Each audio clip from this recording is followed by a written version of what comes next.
All right, everybody, welcome into the high noon edition of Pugs Company, heard each and every Monday through Friday, noon to about 2 o'clock. We also do a nighttime edition of this. We call that the Pillow Talk Show. That comes on at 9 p.m. Central Time every Sunday night through Thursday night. So you see how that is. I suppose if we were looking at it in a graph, we would do 2 shows daily. It's just that the week starts with the Sunday night show, if that's how we're looking at it. All right, before we get started on everything, for those of you who've been listening to the show, viewing the show, however you do it, you know that we've been having some technical issues with bringing people in. I mean, the show is called And Company, for crying out loud. So, we're going to, fingers crossed, we're going to see if we can bring in my partner. Sounds like we're gay. We're not gay. Nothing wrong with being gay, but just my friend, my dear close friend and sidekick on this. You know him at night as Sunglasses. You know him during the day as E the Artist. Let's hope this works. Fingers crossed. I'm very nervous. Here we go. E. Hello. Oh, geez. Really? It doesn't work. Still the echo. And it's in your, because you sound great on my end. So it's really just in your headphones. I guess. Like, do you hear an echo when I speak? No. So it's only when you speak. So then it is on your end with your mic. That has something to do with your microphone. If you're not hearing it through, when I speak, if you're not getting an echo, and you're only getting an echo when you speak. Yeah, but the chat room is hearing my echo. E stands for echo. Okay. Well, I love you, buddy. But there he goes, ladies and gentlemen. We just wanted to give it a try, and that's what we do here. This is an untenable situation. Now I need my coffee.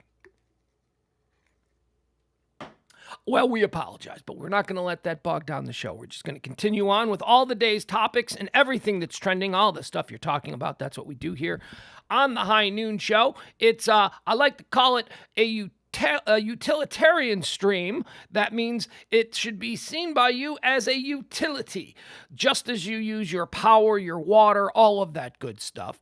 This is to keep you abreast of everything people are talking about. The last thing that I want for you, the fair listener, is to be somehow out of the loop on all the things that are going on. So that's what we do, and we're going to get into that shortly. But first and foremost, let's talk a little bit about what is today. Well, I'll tell you what today is. Today is December the 3rd, year of our Lord, 2021. It is the 337th day of the year. 28 days remain until the end of the year. And what? Okay, so 25... 23 days until Christmas, but that just doesn't seem right. That seems like we're going to land on Christmas. Is it 22 days until Christmas? It is 22 more days because today, look, math is not my thing, so I'm going to say 22 days until Christmas.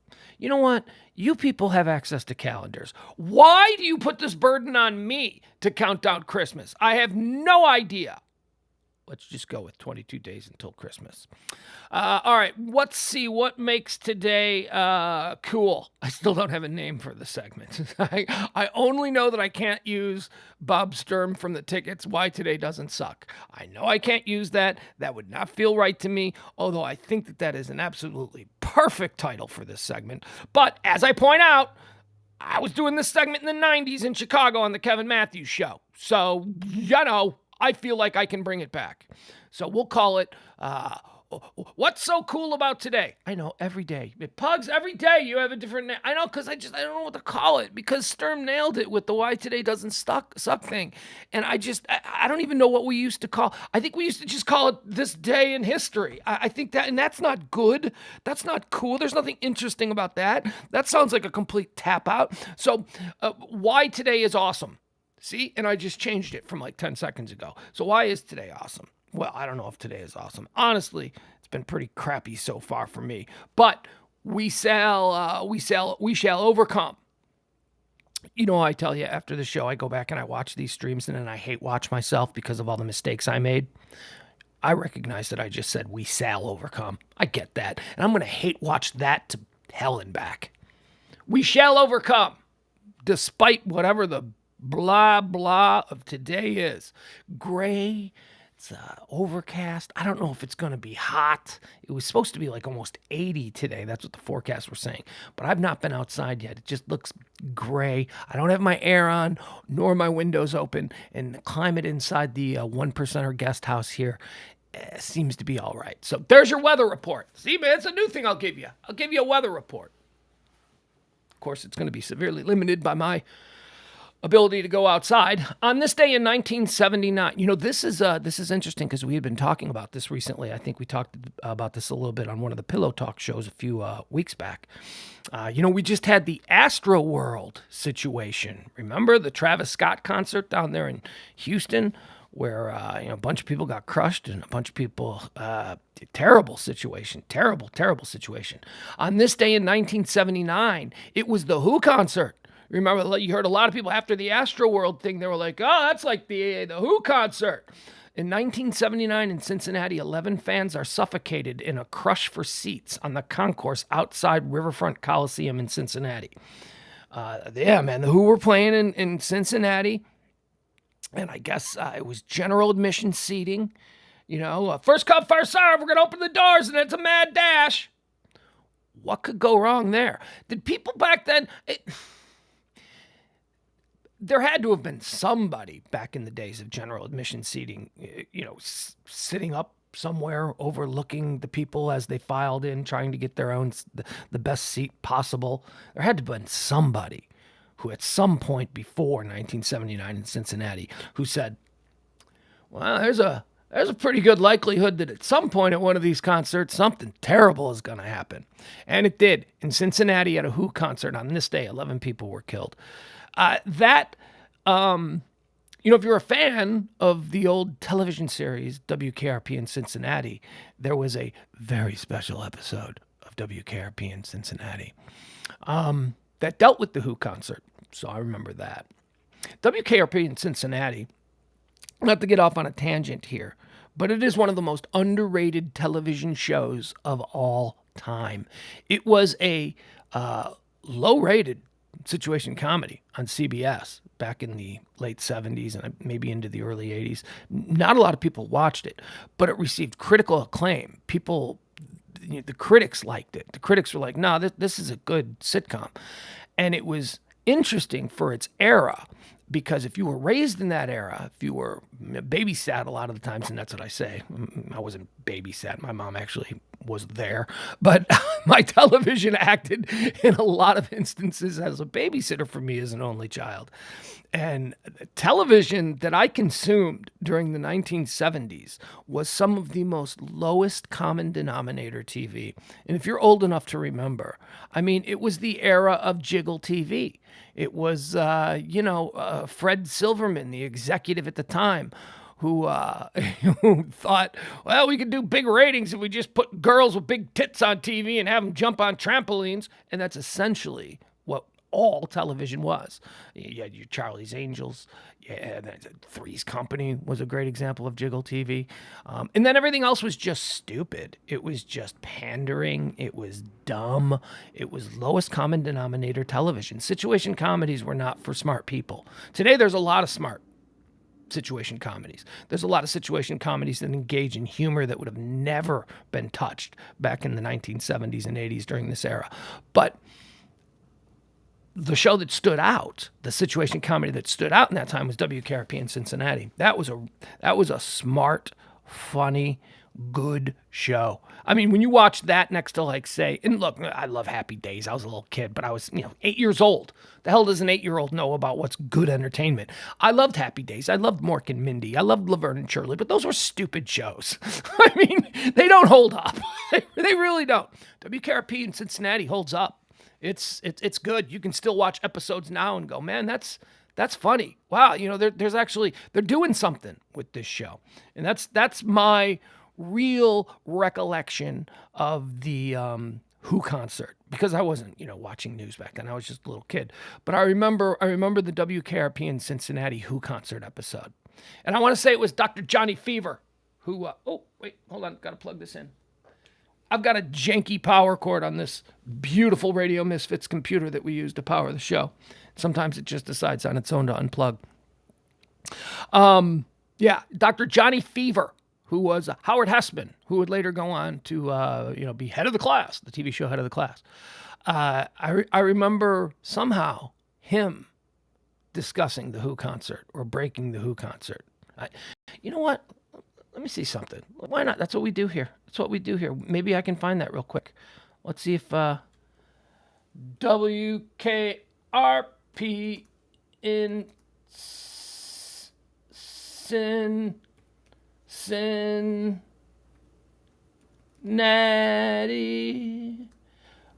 Who concert? Let's see, WKRP. Who concert? Okay. All right, let's see this. Let's see what comes up. Okay. I don't think we need to watch the entire episode. Yeah, it looks like the only choice we have is to watch the entire episode.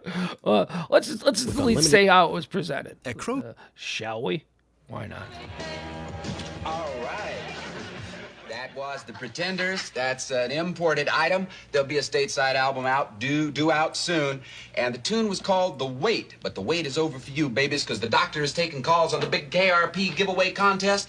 The 2 final pair of tickets are yours for that big concert tonight. If you can complete this sentence correctly, are you ready? Caller number 1, disco is... fun. Wrong. Caller number 2, disco is... heaven. You people are way off. Caller number 3, you're on. Disco is hell. You got it, my man. The laugh tracks, they were so What is her name, irritating. sir? Wayne Kluge. Why? Well, Wayne, you just won 2 free tickets to that big show tonight. Uh-huh. Now, you can pick up those tickets anytime before 4 o'clock this afternoon from our lovely receptionist, Jennifer, okay? Oh, boy, where do I pick them up? Well, you have to come down to the station to get them, Wayne. Just look it up in the phone book, okay? KRP time is 9:43, and everybody in town is getting ready for that big concert tonight at 8 o'clock. In the meantime, we've got to keep rocking, babies. So let's dip into the doctor's bag and see who's in there. Bye. There's a question. Didn't he just back sell a Pretender song and now he's going into some 1950s weird, sounds like piano boogie song? No wonder the station had no ratings. Morning, Johnny. Where is your... Oh, I got another one. Got it. Bailey. Yep. As an old radio guy, you know what I appreciate about that scene right there? That's exactly how contests go. Someone from the promotions department will come into the studio after a concert giveaway, and then you'll have to give them their numbers. I like that. That's true. That's real. I know you probably think that a personable, hip DJ like myself has a date for the show tonight. Yes. Let's not beat around the bush, See what okay? this is. Day now fades. Oh yeah, okay. Maybe it wasn't Johnny Fever. Maybe it was Venus Flytrap, the overnight host, who broke the news about the Who concert. Let's see. What do you say? I say, let's kick butt and get that story, okay, Nesbitt?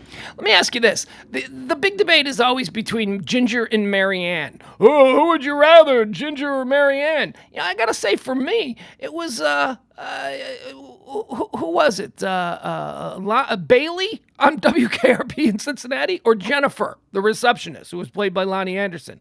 This is Bailey. I like Bailey. Bailey was more my speed. I don't think I could have handled Jennifer Marlowe. Okay, Waters. All right, here comes Venus. Maybe this is his Who concert riff.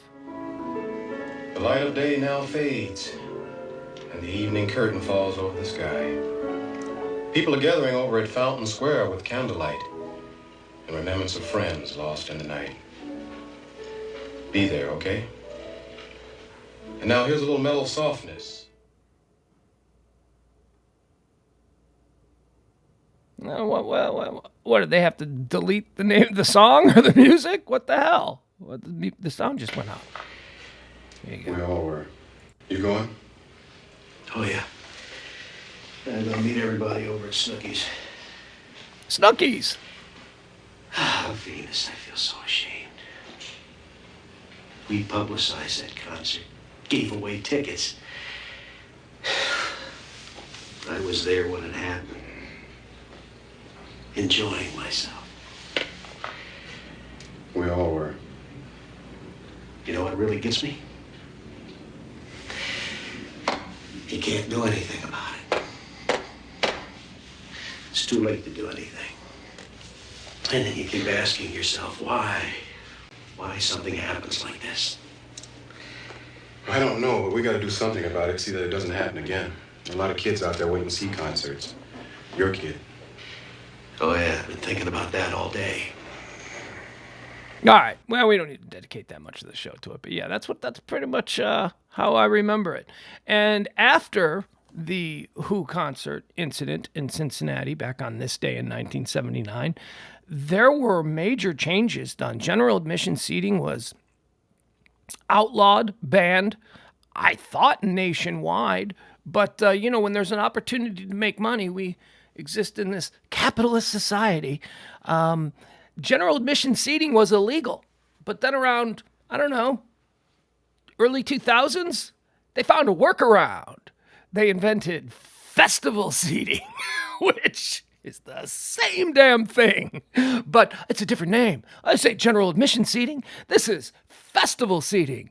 And I guess that's what happened at Astroworld. So there you go. On this day in 1979, is it 1979 now? See, I've lost my place. Yes, on this day in 1979, 11 fans were killed at a Who concert in Cincinnati, which kind of ended general admission seating until people forgot about it, and then we brought it back because we don't learn lessons. We just table the bad things for a few years, and then we circle back around and determine whether or not we can make a little money off of them and bring them back.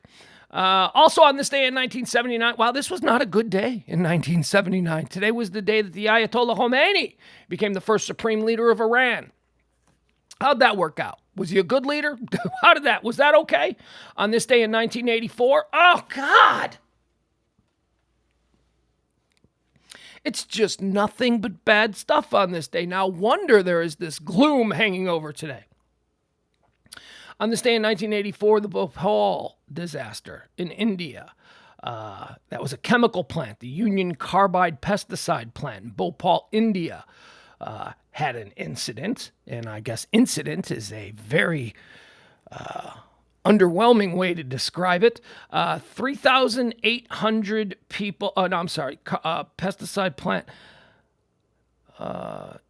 killed more than 3,800 people. Injured anywhere from 150,000 to 600,000 other people, and 6,000 of them later died from their injuries. So total death attributed directly to the incident, almost 10,000 people, 9,800 people in one of the worst industrial disasters in history. I remember that. I remember the Bhopal disaster. I remember thinking, well, that could never happen here. And thankfully, nothing of that scale has happened here, but we've had a couple of... fertilizer... we had a fertilizer plant explode down in West Texas a couple years back. In 1992... Oh, this is a good one. In 1992, a text engineer for SEMA Group used a personal computer to send the world's first text message via the Vodafone network to give orders... blah, blah, blah. I don't know what that is. A test engineer for SEMA Group used a personal computer for the first time in this day in 1992 to send a text message via the Vodafone network. How much you want to bet the first text message was, you up? And then the response was what? Who dis? New phone. That deserves, come on, I wasn't even. Deserves crowd and. Birthdays today, celebrating birthdays on this day in 1948. Ozzy Osbourne was born. How's Ozzy doing? Isn't Ozzy, it's funny. How's Ozzy doing? Isn't that something that we could have been saying for the last 30 years? I mean, how's Ozzy doing? Hanging in there? God bless Ozzy. I saw an interesting thing with Ozzy the other day. Remember, last week I binge watched all the Beatles thing that debuted on Apple TV, the Get Back documentary. I watched all 150 hours of that over the course of a weekend. And for some reason, because I'm a masochist, I couldn't get enough of it. So I went on YouTube and I started watching other things. And one of the interesting things that I found was an old Howard Stern interview with Paul McCartney, where Paul McCartney came into studio and talked with Howard for an hour. It was a really good interview. I thought it was, Howard's a great interviewer. I mean, he knows how to interview people. But the guest before Paul McCartney on Howard's show that morning was Ozzy Osbourne. I mean, my God, those are both incredible gets. Well, I guess, that's why Howard is Howard. What came first, his ability to get incredible guests like that, or his massive success in the radio business? They probably help each other out, I'm sure. But there was such a fantastic dynamic between Ozzy Osbourne and Paul McCartney, because as Ozzy Osbourne was in the green room after his interview, scooping up his stuff, and his people were all around him, Paul McCartney walked in. And, these are two iconic rock stars. And, we say that. We can make a list of the most iconic rock stars in history. And certainly on that list, Ozzy would be there, and so would Paul McCartney. But holy cow, did the interaction between Paul McCartney and Ozzy Osbourne show the difference between the two.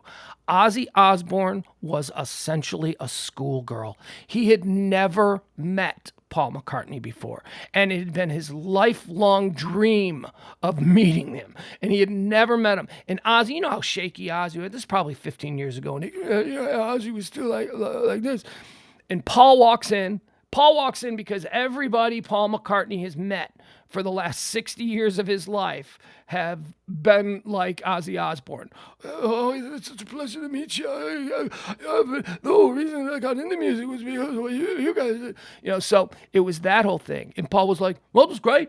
It was great. Ozzy, how are you? How you doing, Ozzy? You doing, the album when you did, and Ozzy started talking to him about stuff. It devolved almost instantly into the old Chris Farley show bit from Saturday Night Live, where Chris Farley was like, you're a Beatle, huh? Yes, I am, Chris. That's pretty cool.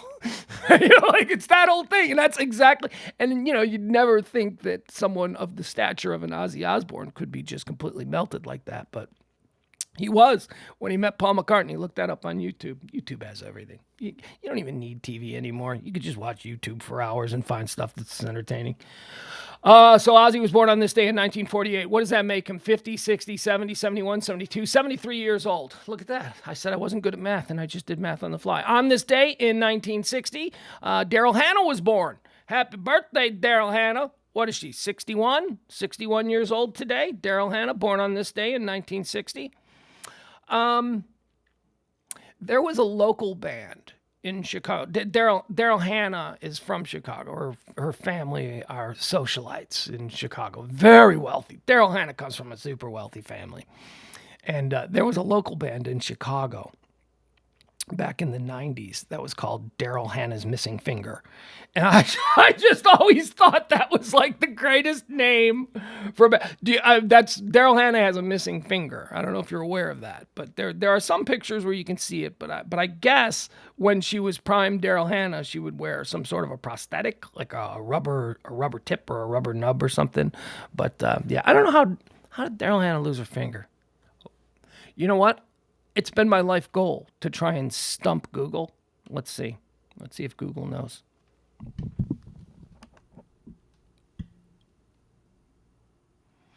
How did Daryl Hannah lose her finger?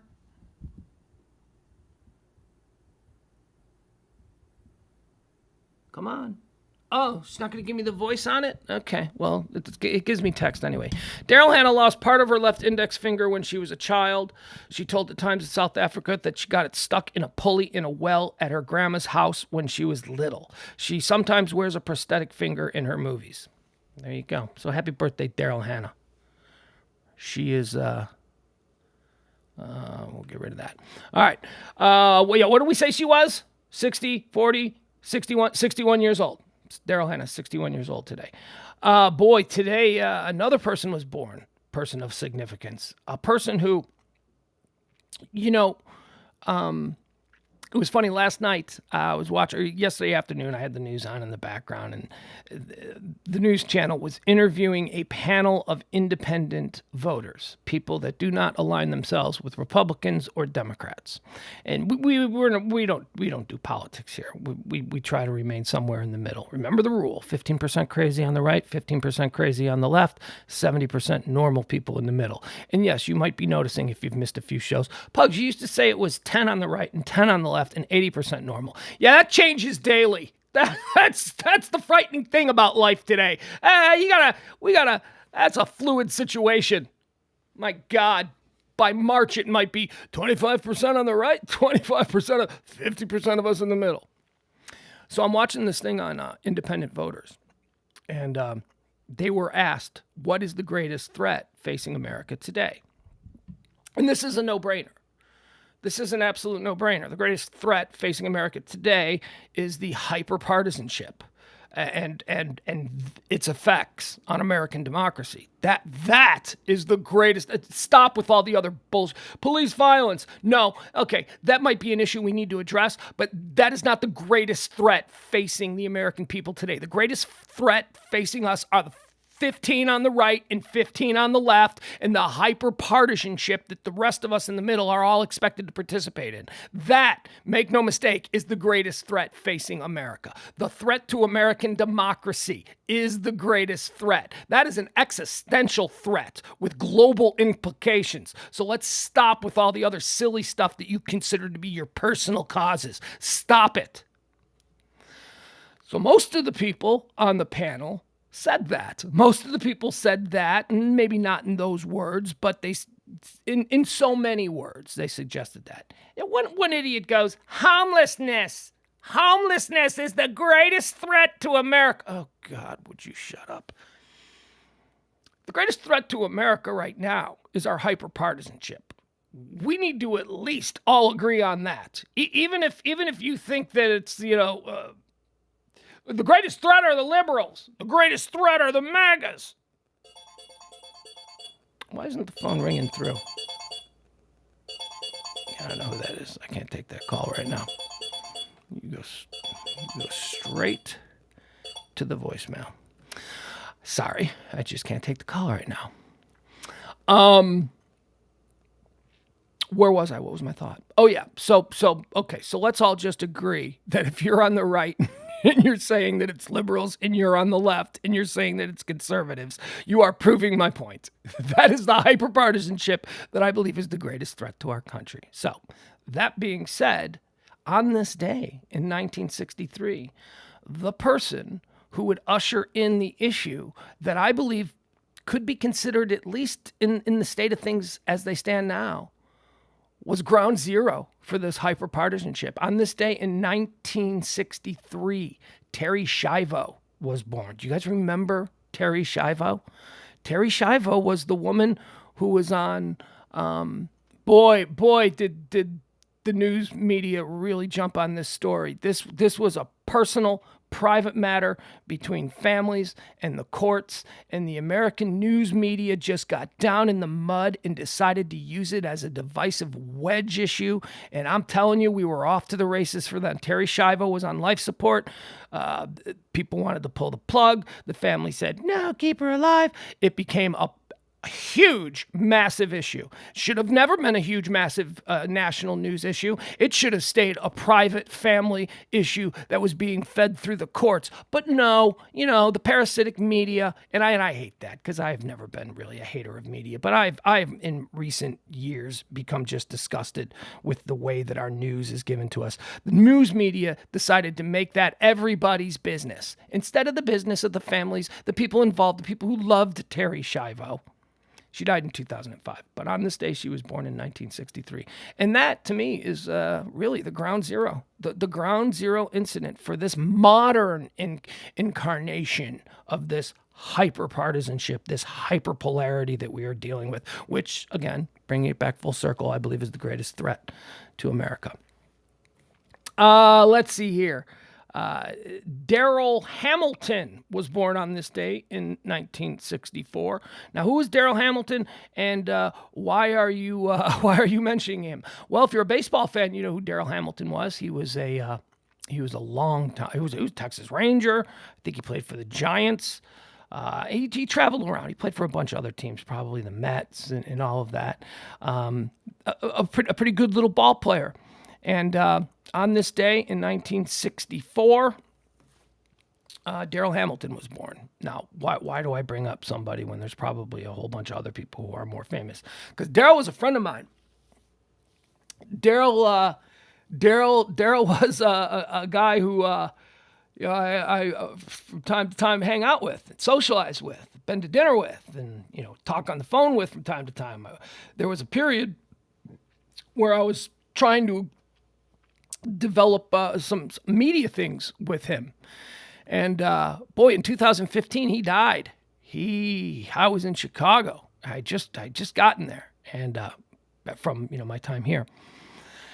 And I remember I walked into this new place that I was working, and I don't know how I saw it. It was a text. That's what it was. A mutual friend of ours texted me and told me that Daryl had died, and it was not a good situation. It was not a, well, I'll read it to you. Here's complicated, but seriously, he was a good dude.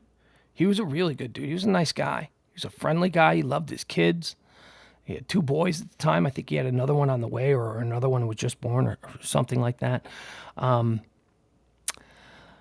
4:45 p.m. on June 21st, 2015, Hamilton, 50, and his girlfriend, Monica Jordan, were found dead in their Pearland, Texas house in what appeared to be a murder-suicide. Investigators said it appeared Hamilton had been shot more than once, and Jordan died from a self-inflicted gunshot wound. Hamilton and Jordan's 13-month-old. Hamilton and Jordan's 13-month-old child was found alive by police in the home and taken into custody of Texas Child Protective Services. According to the Pearland police, there did not appear to have been a struggle, and the incident occurred just inside the front door. According to Brazoria County District Attorney Jerry Yeen, Jordan previously, this was his wife at the time, had pled guilty to felony arson arising from a 2008 incident in which she burned down the house in which she had been living with her then-husband, Rohaven Richards. Jordan allegedly had suspected Richards of cheating on her and chased him around the house while trying to douse him in gasoline. So Daryl came in, walked through the door, and was murdered by his wife. Not sure why. I'm not going to go into any details. I'll just tell you that in my experience with him, he was a good dude. So happy birthday, man! You are missed by the people who liked and cared about you. Whoa, jeez, Pugs, why don't you pick it up a little bit here? I thought this was supposed to be a fun show. All right, we'll get to that. I promise. Hey, you know what? Because of all of that nonsense, here's what I think we need. Every day we like to start the show out with a little something I call a moment of joy. Let's do 2 moments of joy. I got 2 for you because I feel like we need it, folks. I feel like today is a day where right now, to cleanse the palate, we need to get into something that's just a little bit silly and a little bit fun. How about this, folks? Look at this. You know what this is? It's pool time at the doggy daycare center. Let's watch a bunch of dogs get involved in some swimming. Here they come. Pool looks nice and calm. Oh, here they come! Oh! Who's first in? I got it! Big toys. Look at this! This is absolute mayhem. Oh, look at these guys. Look at this. One dude won. No, some of these dogs want nothing to do with it. Yeah, they're all, well, some aren't thinking about it.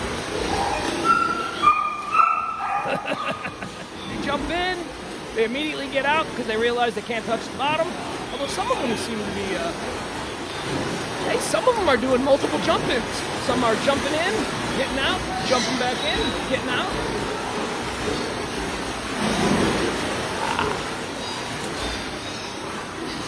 All right, how about that? A dog's life, huh? Isn't that wonderful? That's a moment of joy for you right there. That's a good one. How can you be hating on that one? All right, how about this one? Here's another moment of joy. This one I just thought was funny.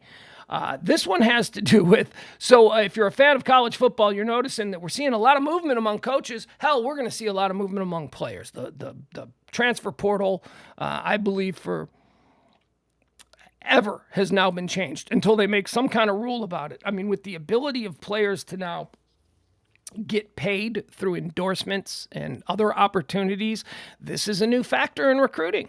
You know, I mean, I've been saying,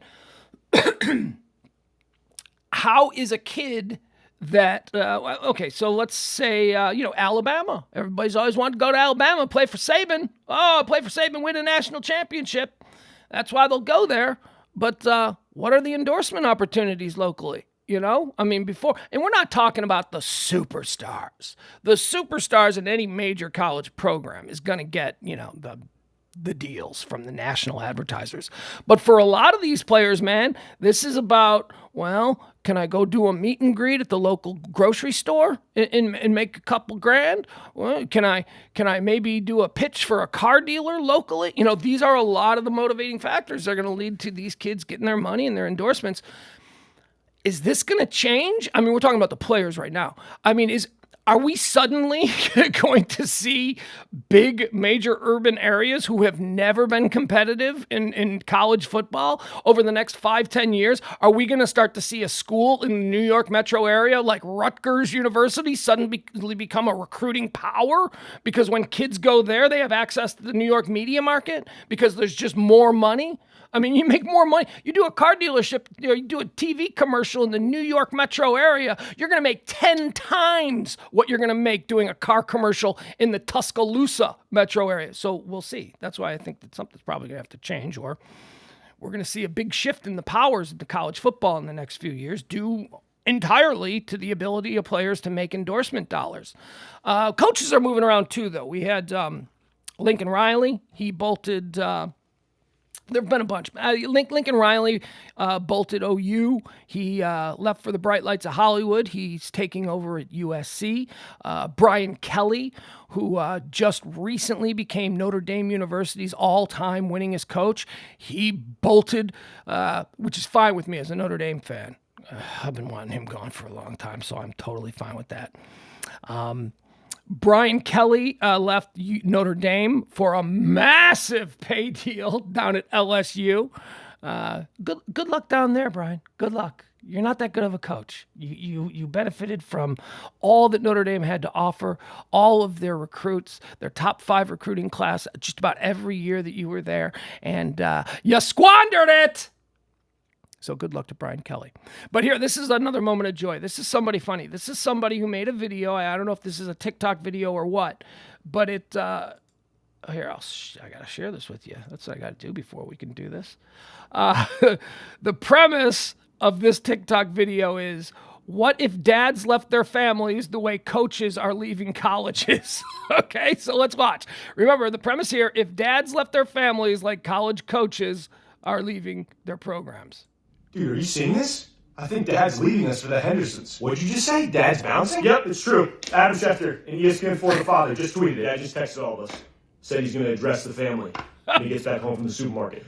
All right, guys. I'm absolutely devastated that you guys found out through social media and not me personally.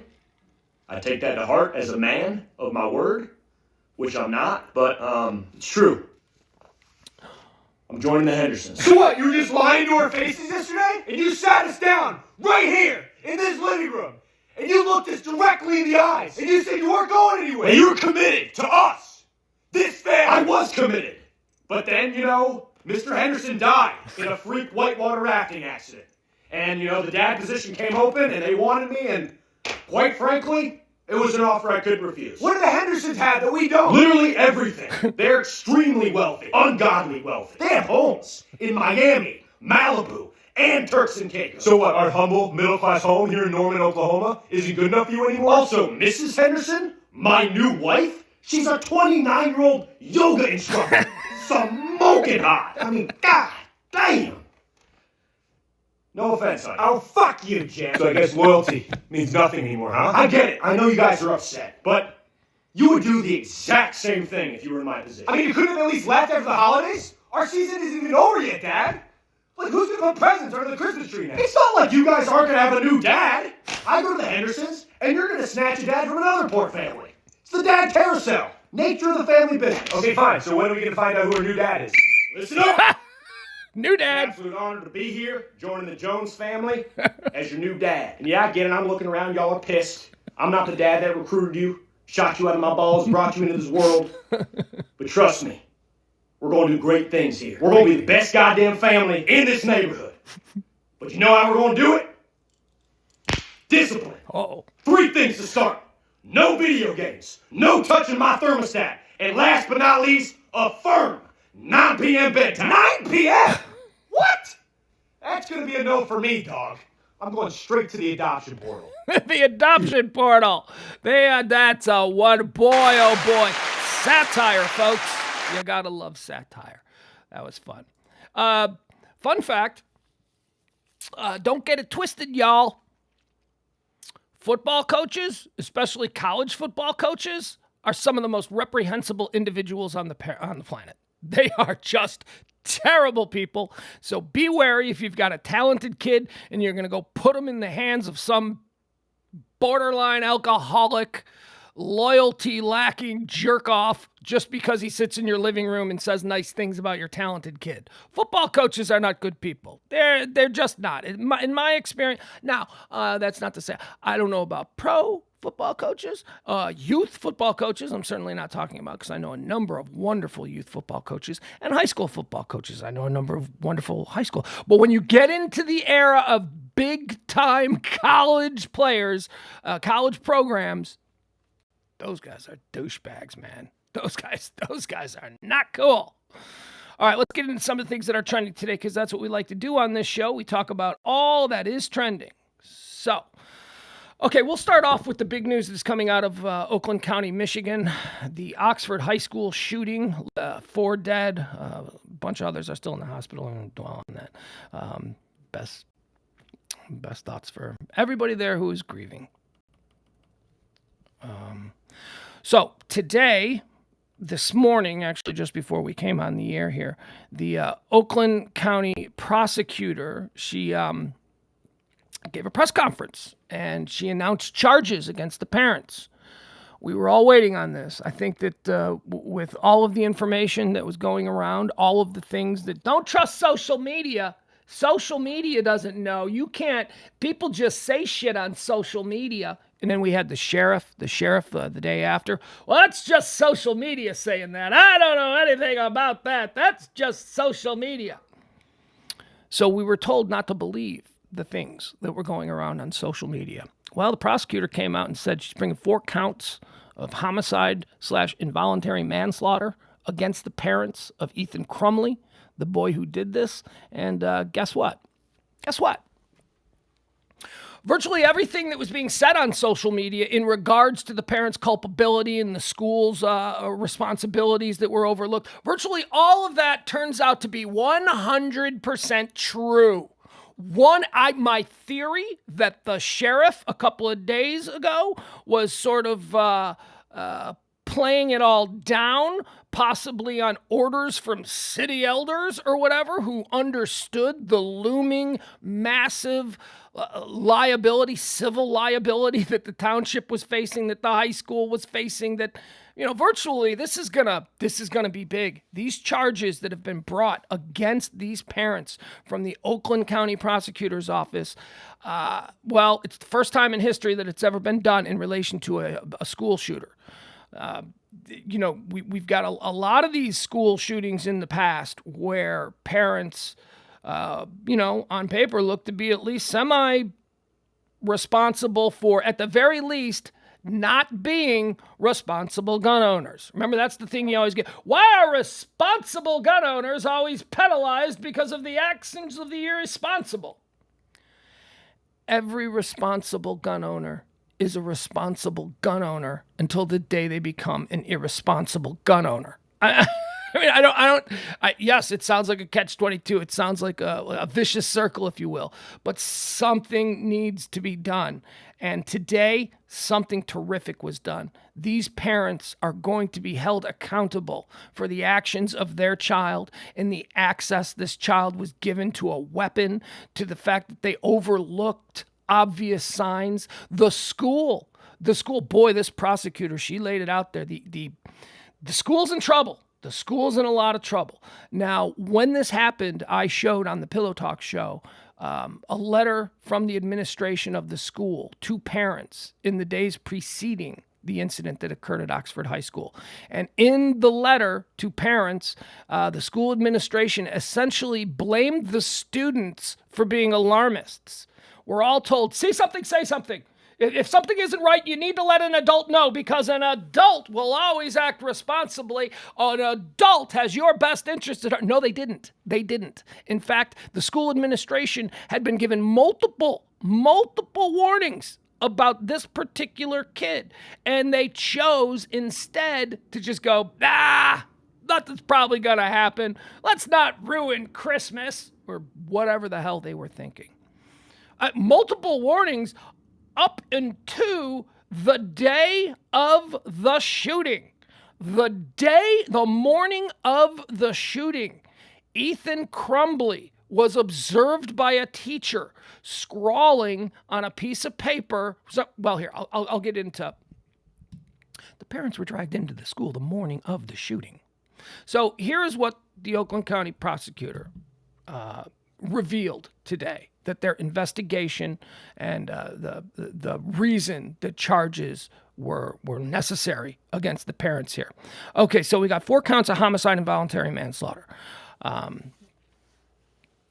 The father, James Crumbley, bought the gun on Friday, just like social media said, and was, social media is wrong. Don't believe what you read on social media, said the sheriff.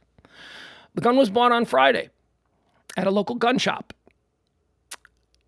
Ethan, the shooter, was with Dad when the gun was purchased.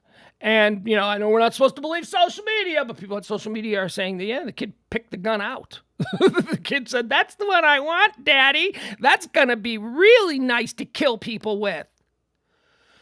James bought the gun on Friday for his kid. Ethan was with him. Social media posts from Friday night. Don't believe the social media posts. I haven't seen any of those, and people will say whatever they want. Don't believe it, said the sheriff just the other day. Well, the social media posts that he was being directly asked about turned out to be 100% true. The prosecutor has them, the prosecutor has reviewed them, and the prosecutor said, holy shit, this was a red flag that was totally ignored. So on the Friday of receiving the Christmas present, Ethan posed with the gun on social media and posted, just got my new beauty today. By the way, other posts on social media said, remember, his name on social media was, I am the bringer of death. I am Oxford, look out. The kid was posting these things, and Dad went and bought him a gun. Does Dad not look at it? Do parents? My kid doesn't have any social media except for YouTube. And I'm very familiar with his YouTube. And my kid's YouTube page is... I was just gonna dismiss it as being stupid, but it's not. It's great. My kid is funny. My kid is doing creative things on his YouTube thing. Maybe stuff that Dad is more comfortable with than Mom and Stepdad. But whatever. He's certainly not showing any sign. He's not going around as bringer of death on social media. If your kid's social media handle is bringer of death, and you buy him a gun, the hell is wrong with you as a parent? Look, I may not be the best parent in the world. I got shared custody. I give my kid every once in a while. The heavy lifting is done by his mother and by his stepfather, and they seem, by all accounts and by my own observations, to be absolutely wonderful parents. But Jesus, James and Jennifer Crumbley seem like just a couple of morons. So James bought the gun for Ethan. Ethan then just went on social media after receiving the Christmas present a month early. Really? So you couldn't wait till Christmas Day? So he buys the gun for him, gives it to him. Merry Christmas, son. Now you have your own killing machine. Just got my new beauty today, Ethan posted. And then mom, Jennifer, the very next day on Saturday, posted a video of her and Ethan with the new gun shooting things. And mom posted mom and son testing out the new Christmas present. So, I'm not a lawyer. I'm unfamiliar with local gun laws in Michigan. But I know for a fact a 15-year-old can't walk into a store anywhere in America and buy a gun like that. So the gun had to have been purchased by the dad. And why can't 15-year-old kids just walk in and buy? Because 15-year-old kids are idiots. That's why, because they can't be trusted with guns. So dad, screw them liberal laws. I'm going to get my boy's going to think I'm the cool dad. Here, have a killing machine, son. Look, it's fine for dad to have the gun. It's fine for dad to have the gun. Dad is a grown-up. Dad is an American citizen with every rights available to him under the Second Amendment of the United States Constitution. But the 15-year-old is not allowed to have a gun. So being the cool dad who's, I'll get the gun for you, it's your baby. There is no indication that that gun was ever locked away, secured, or handled responsibly by the parents. It appears in the view of the Michigan prosecutor's office that that gun was just purchased for the kid and went, here, kid, have a gun. So don't tell me about how we've got plenty of gun laws on the books that protect. If we would just prosecute the people who are repeat offenders, the recidivism rate on these people who should be in jail for carjacking, who then get out and murder people. But again, I say to you, that is not the situation here. Those laws do not protect students in schools from kids who shouldn't have guns, who are given guns anyway by parents who do not have previous gun charges on their record. When cops say, we already have laws and we need to enforce them, and they're right. They are absolutely right. But that is a straw man argument designed to make you think of this in a different light.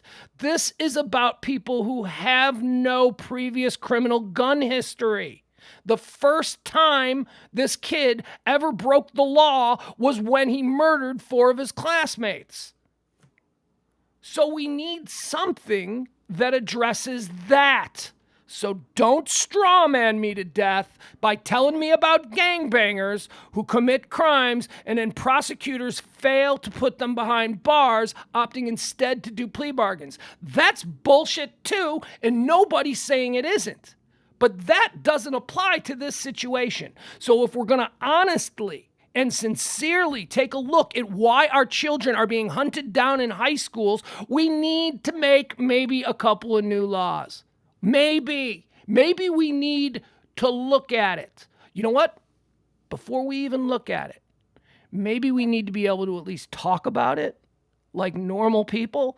And when somebody says, well, now what needs to be done is that the existing laws on the books that let these career criminals out, no, stop right there. That makes no sense. This is not a career criminal. This is a completely separate situation.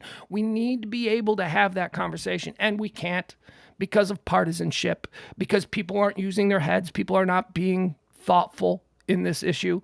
And unfortunately, this is a human situation that, we see it in almost every aspect of things. When bad things happen to other people, we clutch our pearls and then go right back to doing whatever it was that we were doing because it didn't happen to us.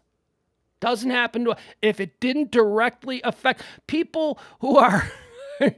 oh, man. Pugs, what are you going to do? What are you getting into a whole COVID thing? Look, people who refuse to get the vaccine, refuse to wear masks, people who deny that COVID is even a thing, it's a conspiracy. And then they get COVID and they're in the hospital and they're like, I was wrong, because it's suddenly affecting them personally. That's got to stop. We must be more thoughtful. We must be more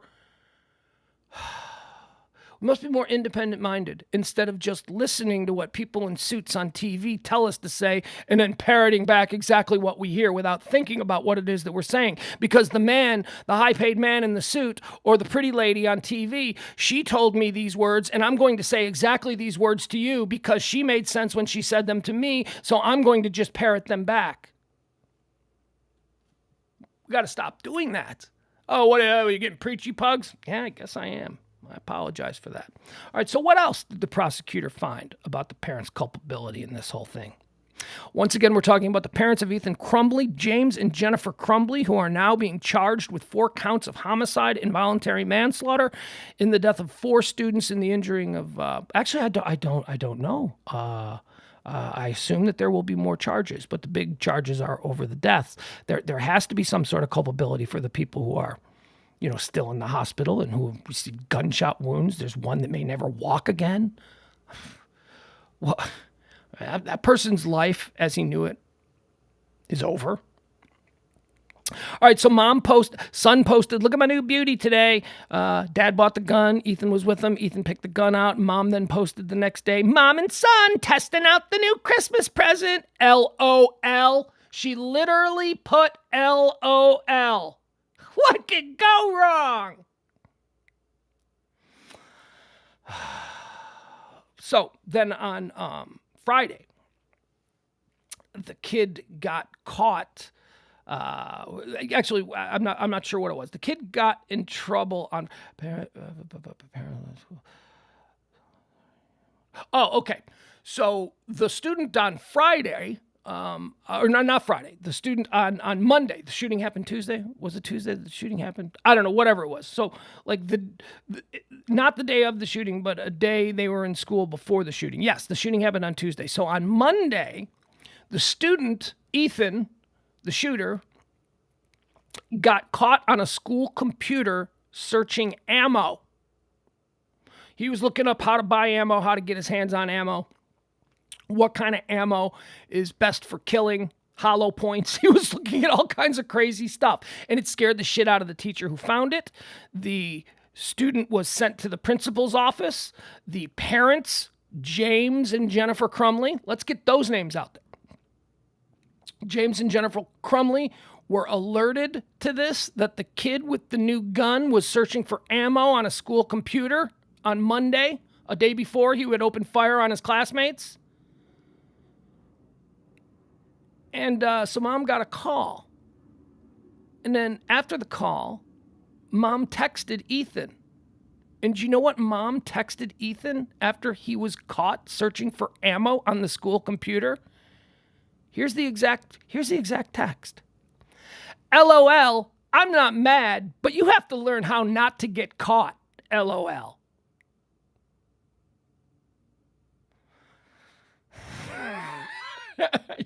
I'm the cool mom. I'm not going to be upset that you were found searching for ammo for your new gun during class time. It's all right. You're not in trouble. LOL. You've just got to learn not to get caught. Fuck you. You rot in hell, Mom. Could you imagine being that terrible of a parent? LOL. You gotta learn not to get caught. You can be a criminal mass murderer, but just don't get caught, my little angel.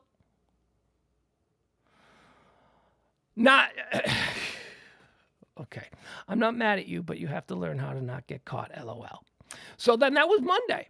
So then on Tuesday, the day following this incident, a teacher observed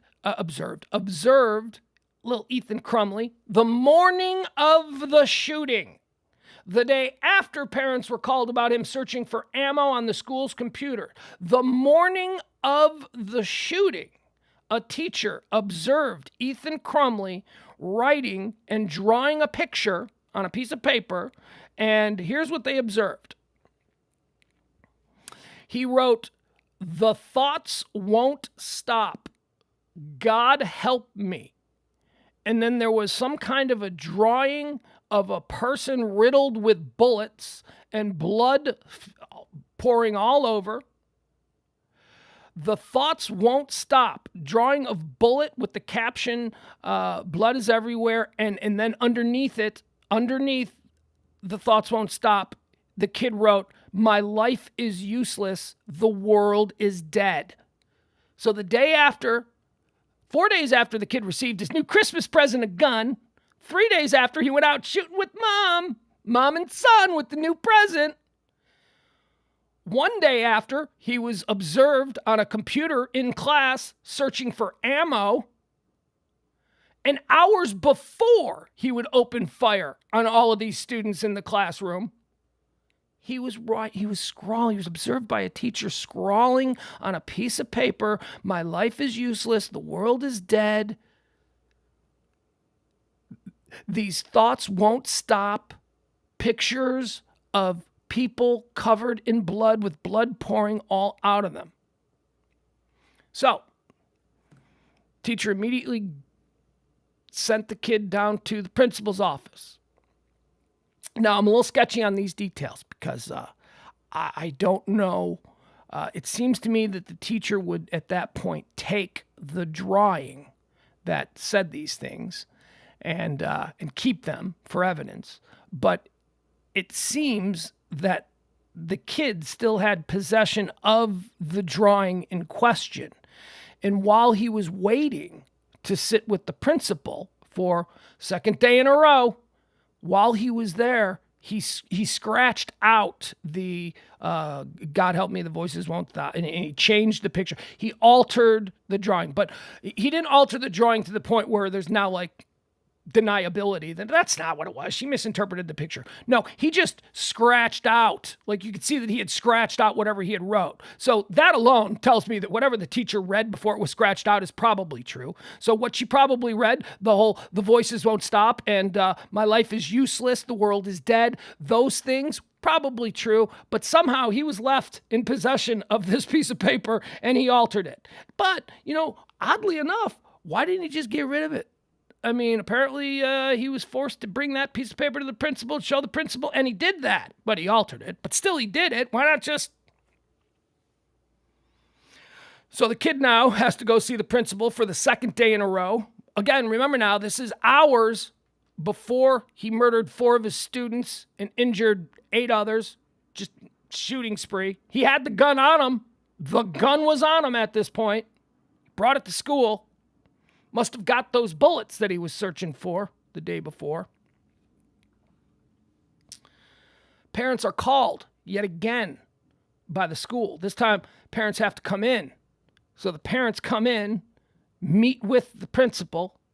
Ethan is sitting there in the principal's office all morning, and this didn't happen over the course of 10, 15 minutes. This is probably an hour and a half process. The parents have to get out of work. They have to drive to the school. They have to, So the kid is sitting there just stewing in the principal's office. And let's see here. Ethan Rowe won't stop. I'm sorry. I made these notes, and I made them really quickly as the prosecutor was saying all of this stuff in real time.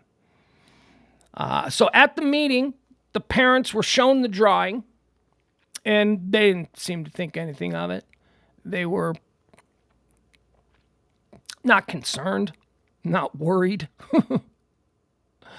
And then the principal said, well, you've got to take him back. He can't go back to class today.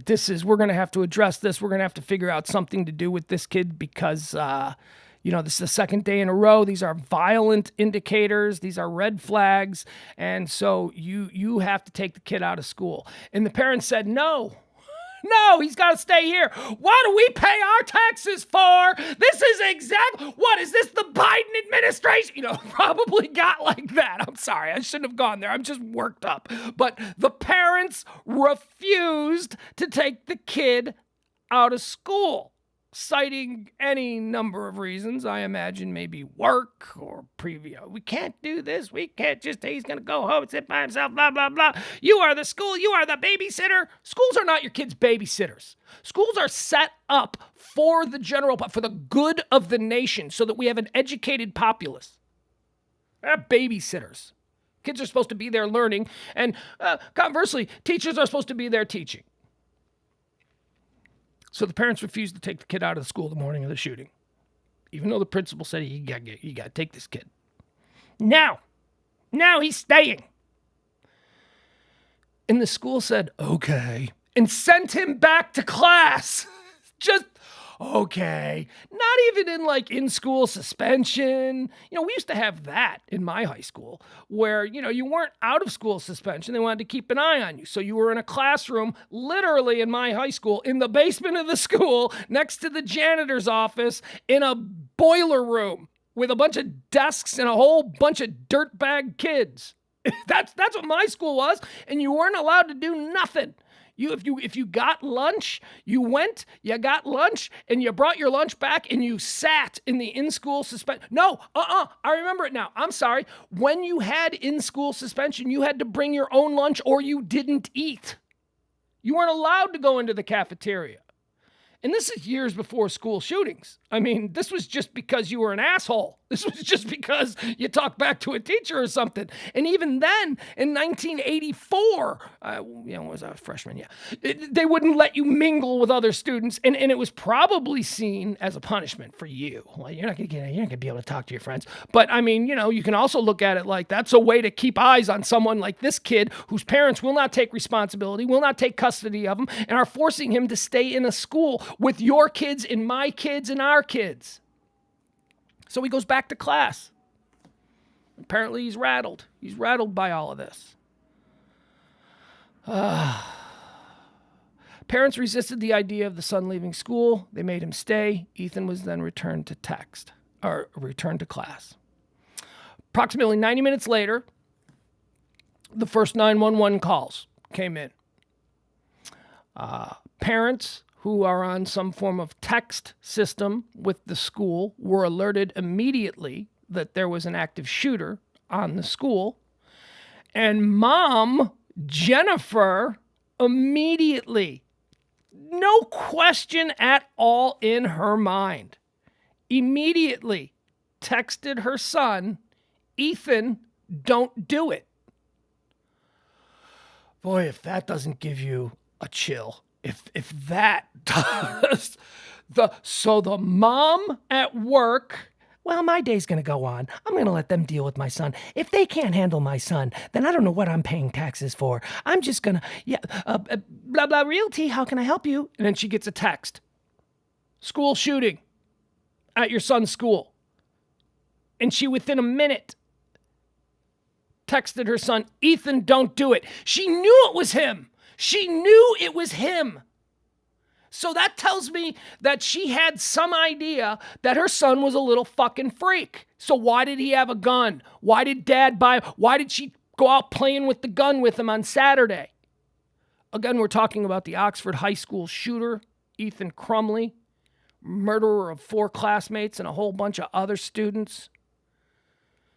Prosecutor in Oakland County, Michigan today brought charges for the first time in American history against the parents of a school shooter. And in the press conference she gave just about an hour, maybe 2 hours ago now at this point, she revealed all of the evidence that the prosecutor's office had pieced together that necessitated these charges. Ethan, don't do it. Ethan, don't do it. She texted her son as he was wiping out his classmates. Also receiving the text was Dad. Dad got it. And so what did Dad do? Dad went into self-defense mode. Dad immediately called the police and reported his gun missing. My gun is missing. Oh, it's your gun now. Oh.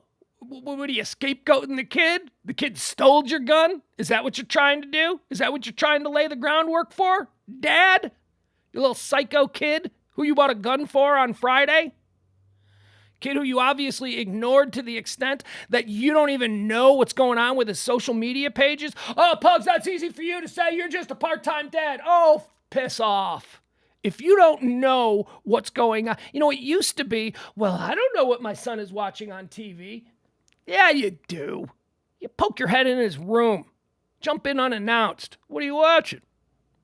I don't know what my son is looking at on the internet. Well, there are things that you can put on the internet in your house that would stop him from just looking. My son is very good with the computer. My son can do things on a computer that I can't do. And yet his mother has incredibly strict rules about my son's access to the internet. She turns it on, she turns it off. His phone is locked between certain hours. He is only allowed to use his phone during, I want to say it's like 8 o'clock in the morning and like 8 o'clock at night. And all the rest of the time, he can't be on his phone. He can't be searching the internet while he's laying in bed at 12 o'clock at night. Oh, Pugs, but you try telling a kid that he can't search the internet. Do you want to put up with that screaming? Do you want to put up with that fit? It's your job. It's your job as a parent to put up with that.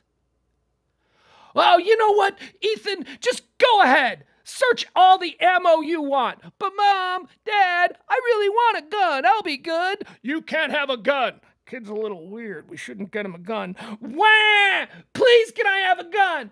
Please, give me a gun. Give me a gun. Well, okay.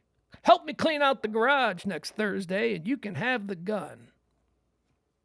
These parents need to go to jail for a long time. There are 4 dead kids. Could you imagine being a parent, a good parent of one of these kids that are dead?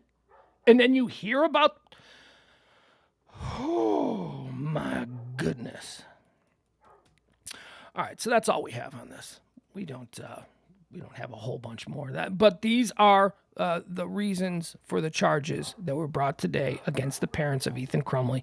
Jennifer and James Crumley were charged with 4 counts of homicide / I want to make sure I have it right because I wrote it funny. Involuntary manslaughter.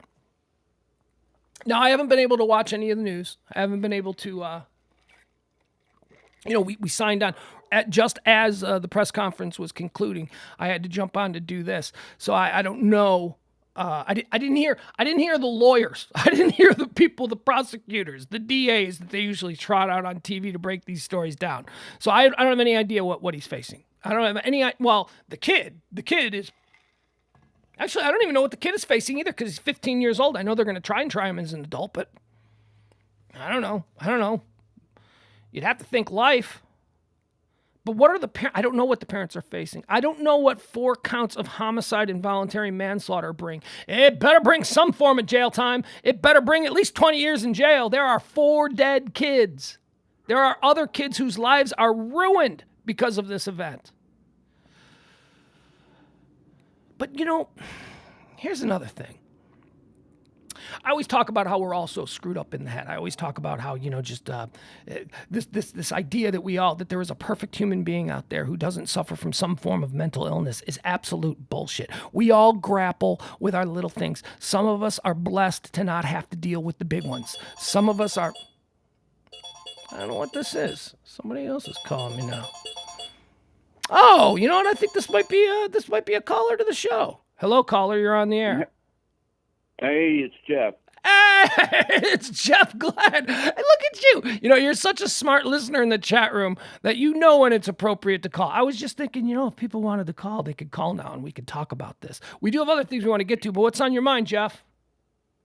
Okay, they cannot charge that kid as an adult. I mean, I don't know, maybe they can, maybe they can't, but in my mind, legally, if they charge him as an adult, then how can they go for the parents because he's a kid? He's either a kid or he's an adult. The kid, wow. If you want to hold the parents responsible for not doing what they should have done about their kid, then he's obviously not an adult. Kid.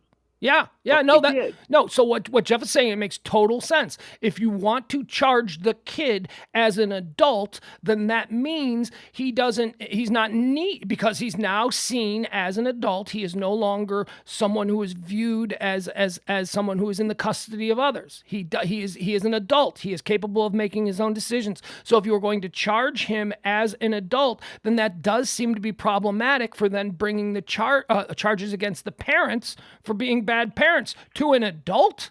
If a 30-year-oold man does this, you can't drag the 30-year-old adult's parents into court and say that they're responsible. That's interesting. What an interest. I don't know how to respond to it because, like I said, I'm not a lawyer, but that is an interesting sort of conundrum here.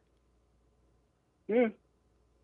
That's it. All right. Thank you, Jeff. Appreciate it. There goes Jeff. Look at that. We took a call. We can do that. I think calls might be better served on the Pillow Talk edition and not on this one where we're trying to just rip through things. But I don't care. I don't care. Whatever. We're flying by the seats. This is a work in progress. However this is going to be, whatever this show is ultimately going to sound like. You won't hear it on radio, though. This is not the kind of talk radio that you'd ever be able to hear on radio. Because I'm not blaming somebody. I don't have all the answers. See, if this show was on your local AM station or if this show was on in your local market, I would have to have all of the answers. I need to tell you what needs to be done because I have this, which makes me smarter than everyone in the room. That's why radio sucks now. Because I'll tell you who's to blame. Yeah, it's these liberals in Hollywood.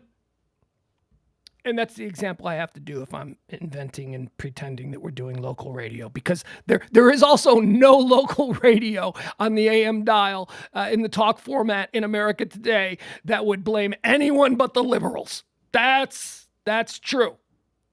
It's not like there aren't those opinions out there, but this is not a political issue. This is not a political, it's made into a political issue because issues that affect all of us, like access to guns and all of these sorts of things, these issues which should not, trying to stop a global pandemic, these are not political issues. These are issues that affect each and every one of us equally and without regard to who we voted for in the last election. And yet, the majority of us, our opinions are fully shaped by who the people we voted for tell us That's why I hate politics. That's why I despise politics.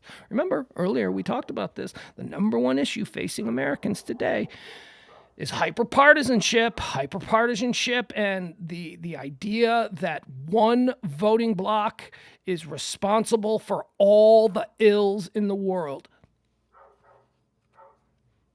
But there's some stupid lady out there who thinks homelessness is the number one issue facing Americans. Homelessness is a best of times threat. Homelessness is very serious. This is not a zero-sum argument. It's not like homelessness isn't important, and it is something that should be addressed. We should all care about. We should all be like Jesus. We should all try and care for one another. And when we see somebody living in a cardboard box under a viaduct, that should hurt us all, and we should all want to find solutions for that. But we don't do that. We don't. We just drive right past and move on. It's an important issue. But the way we approach these issues when they fall before us is the greatest issue facing Americans. And that's the hyperpartisanship that informs everything we think. All of our hot takes. We got to stop that. I'm trying to stop that. I'm trying to stop that here. I'm trying to stop that by doing a show where we talk about things that are happening in the world without necessarily looking to blame one person. Nothing is easy. There isn't one person responsible for any of this stuff. You know who's responsible for it? Honestly, if we're going to be truthful about this, the people, the responsible party is we the people, the collective. We collectively, in our inability to wheel and deal anymore, to compromise, to talk about things without being just complete assholes. That's on us. That is on us. No, it's not. It's Congress. Congress, it's their fault. Let's get them.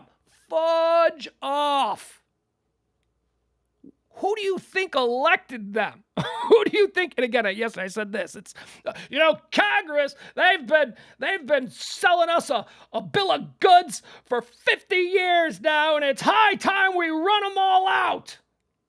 Except for my guy, except the guy in my district. I like that guy. That guy, I tell you, I went to a pancake breakfast. He tousled my kid's hair. He's got my vote for life. But all the rest of them So what you're saying is, let's vote them all out, except for the one that you vote for. That's the idea. The one that I keep voting for, he's the good one. He came. It was an afternoon in the summer in August, and there was at my front door, and I opened it up, and there he was, this fine-looking young man, and he was standing there, and he talked to me about all the things that I'm concerned about, shook my hand, firm grip, like a real man, and I'll tell you, I give him my vote for the rest of my voting days. Yeah, your guy, because you met your guy, because your guy now has a personal attachment to you, because you shook his hand, because he tousled your kid's hair, because maybe you shared a pancake with him at some church pancake breakfast 5 years ago. That guy's fine. It's everybody else. Everybody else. You, who you're voting for, you're wrong. Stop it. That's the problem. In a nutshell, that's the problem. And that is why I am running for Congress in Highland Park, Texas. Yes. Vote for a carpetbagger. I don't belong here. I don't like the people particularly, but I am dedicated to you. Shake my hand and pass the syrup. You catch me at a local pancake breakfast. I'm angry. This whole thing has just got me all worked up. All right. Let's see what else is trending. Oh, here's something. Oh, boy. Okay, so that was the big news. We spent a significant amount of time on that. We've been talking about that story for a while, but I promise you there are other things that are trending today, and we're going to get into them, and let's start that right now. Okay, so here we go. Gestapo is trending. Gestapo, you know, the German the secret police, knock on your door in the middle of the night, tear your dad out of the family home. Never see him again? Gestapo is trending. Why is Gestapo trending? Well, it's trending alongside DeSantis. Political? Absolutely is why this is trending. But, and I typically would ignore a trend that has the Florida governor, DeSantis, in it, because I'm like, nope, too polarizing. But I wanted to bring this one up because it's a great example of how disingenuous we are. Gestapo is trending because is it Rick DeSantis? How can I don't know why. My mind is swimming like 100 million. Ron, that's it. Ron DeSantis. So he's trending today, folks. And please, listen to what I'm about to say here, okay? Note that I have said nothing at all about my personal feelings towards Ron DeSantis, the state of Florida, or anything. I've said nothing about that. But Gestapo is trending because Ron DeSantis wants to establish the Florida State Guard. Now, the Florida State Guard was a civilian military unit answerable only to the governor himself. And, why he's doing this, I don't know. He says it'll allow him the executive powers to dispatch this military unit of his own making and own leadership to events quicker than the federal National Guard can do. And it is something that used to exist in Florida. And it was disbanded in 1947. And, he wants it. DeSantis wants his own personal army, Pugs. So Gestapo is trending because how dare this tin pot despot, dictator, Ron DeSantis, just openly start pining, and he's going to get the money for it. Oh, he's going to get the money from the Florida legislature. He's going to like $4 million to start this thing up, or he's going to have this own little, it's a personal army, Pugs, where he's going to have his own personal army, and boy, oh boy, his political enemies, they don't like this at all. And this is unheard of. And this is why Gestapo is trending. And this is absolutely, we can't allow this to happen. This can't be, a governor can't have a military unit that is only responsible to him. This is out of line. Let's shout this from the rooftops about what DeSantis in Florida is doing. This is awful. Can you you believe it? Is this the most unbelievable thing? No, it's not, because 23 other states already have them, including New York, Illinois, and California. These are things that already exist. There are governors across this country who for hundreds of years have had sole control over a military unit dubbed a state. It's not dubbed a state militia. Typically, they're called the state guard. Like in New York, in the state of New York, there is a state guard that is not answerable on any level to the federal government. They do not work with or under the national New York National Guard. They are their own entity. They are a military unit that is 100% ruled by the governor of the state. So for political reasons, Gestapo is trending because people don't like the idea that DeSantis wants one of these things. Again, I've said nothing about DeSantis. I've said nothing about his politics. I've said nothing about the state of Florida. What I'm talking about is the way this story is being presented to you. This story is being presented on national media like, oh, here goes Ron DeSantis again. He's scary. He's a little Trump. He's a dictator, and now he wants his own army. And boy, oh boy, if you're black or brown skinned in Florida, you should be shaking in your boots. That's bullshit. That's manipulation. That's not true. I may not like it. Look, I don't know that I necessarily like that any governors in any states have control over their own personal army. But it's a thing. It's a thing that has never been a problem in Iowa. It's never been a problem in California. It has never been a problem in New York. Why not do this? Why not do this? How many states have state guards answerable to the governor? State Adjutant General. How many states have state defense forces? Okay, that's probably it. All right, so how many states have state defense? 22 states and Puerto Rico have some form of state defense force or naval militia, or both, each with different levels of activity, state support and strength, and orient mainly towards emergency management and homeland defense missions. Training standards vary widely from state to state. All are answerable to the governor head executive of. All right, so this is not a thing. This is not some crazy Hitler-esque thing that DeSantis. Now, you may not like it. I don't like it because it's Florida. All right, can I just say that? I don't like it because it's Florida. There's a lot of crazy shit that goes on in Florida. I don't know. If it was taken away from them in 1947 and disbanded, maybe there was a reason for it. Let's go back and check the papers. Let's see what was being said back in 1947 before we just give him this thing. But it isn't like an obvious move towards a dictatorship. It's not. It is not. There is precedent in 22 other states and Puerto Rico for this. So please stop it. No matter what you want to believe, and you know what? If you're someone who is on the left and you hate Ron DeSantis and you're mad at me now for saying this, fuck you, you're part of the problem. That's what I'm talking about partisanship. Be honest. Be normal about this stuff. It exists everywhere else. Don't allow the media today to present this to you like it's something unique and completely out of bounds for the governor of Florida to suggest this. It happens other places. It happens in liberal states like California. I mean, probably a lot of people learning for the first time now. You mean California has their own hippie army? Oh my God. Stop it. Stop it. All right, full disclosure, I don't like DeSantis. I don't like him. He seems like he seems like a bad guy to me, but what do I know? He just doesn't seem like a good dude. I wouldn't buy a car from him. But then again, I really couldn't tell you any governors on either side of the aisle that I think are good dudes, you know? Oh, I'll tell you one that I do kind of like. Well, but this is bad because actually I don't even know. Well, yeah, I guess I do know because now that I think about it. I like this governor of Michigan. I like that the Oxford shooting. I like that she showed up. I like that she was at the press conference. I like that she didn't speak at 2 of the press conferences. She was just there.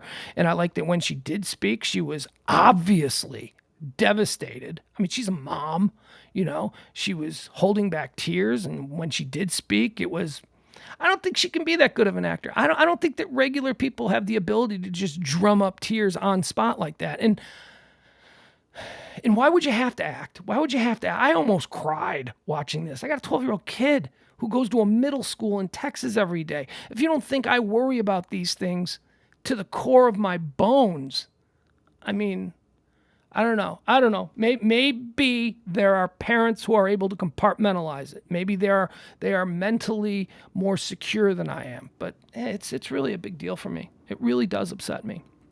All right, so let's move on to some other things, some more fun things, some less angry things. Okay, quickly, Mike Glennon is trending. Mike Glennon, quarterback for the New York Giants. He's a terrible quarterback, really bad quarterback. Been bad for years and years, and yet somehow this guy keeps collecting $1 million paychecks at every stop along the line. He is trending because a lot of people are making fun of the fact that Mike Glennon will now start for the New York Giants in place of Daniel Jones, who has a neck issue. Pugs, why is that funny? It's funny because if you've ever seen Mike Glennon, his nickname is the Giraffe because he's got a ridiculously long neck. Mike Glennon's neck is like freakishly, I don't even have a good neck to begin with, but Mike Glennon's neck is like weirdly long.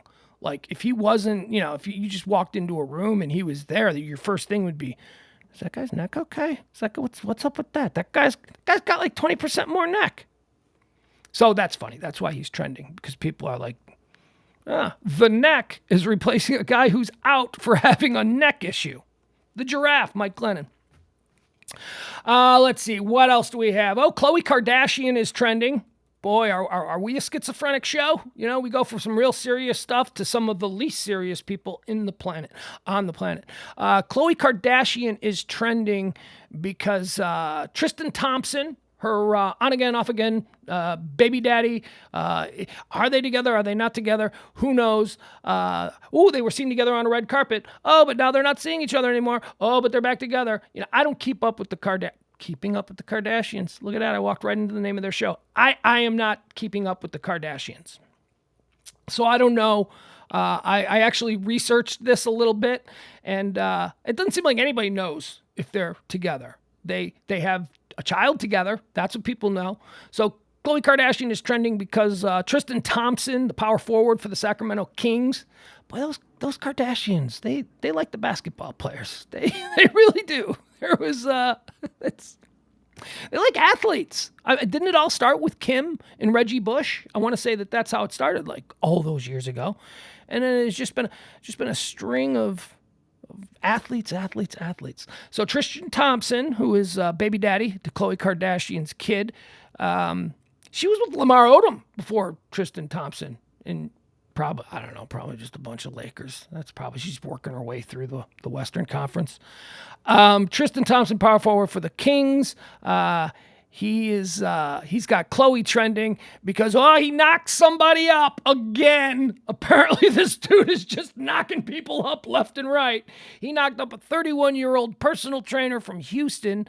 Their encounter happened last March. What is known is that when this happened, he was definitely still with Khloe. They were an item at the time of this. So now Khloe is trending because everybody wants Khloe to be okay. You want Khloe to be okay? Tell her to stop dating obvious assholes. You want Khloe Kardashian to be okay? She needs to date a guy who is going to think it's really cool to be dating a Kardashian and do everything in his power to be a good boyfriend and not screw that shit up, because she's just dating other celebrities who really don't care.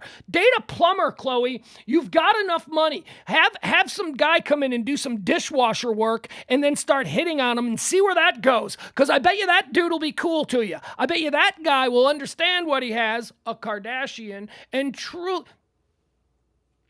Elizabeth Taylor said that were it not for his addiction issues, the best man she was ever married to was Larry Fortensky. Remember when Elizabeth Pugs, who's Elizabeth Taylor? I'm only 15. Well, then what are you doing listening to this show? Hollywood screen icon and legend Elizabeth Taylor was famously married like 8 times. And like one of her last dudes that she married after marrying just crap tons of famous people. Richard Burton twice, Eddie Fisher, Nikki Hilton, just a whole bunch of people. Pugs, you sure you're a heterosexual? You seem to really know all the people that Elizabeth Taylor was married to. I just watched a lot of TV as a kid, and I hung out with grandparents, and grandparents were obsessed with Elizabeth Taylor.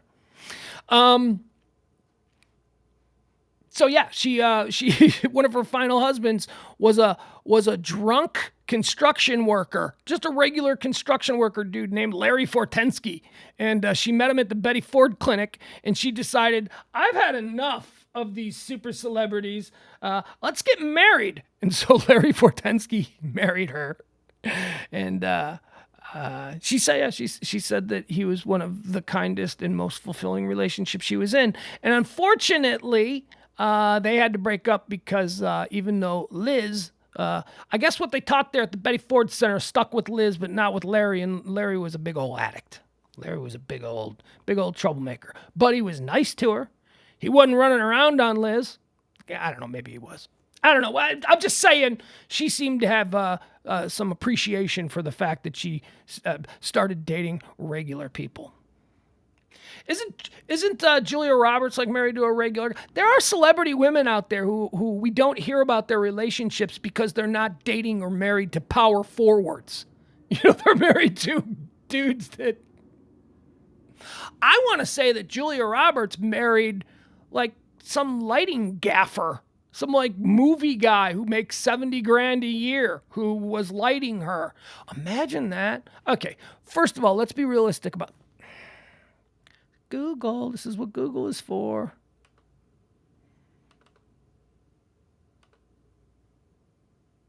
Who is Julia Roberts married to? Okay, Danny Moder.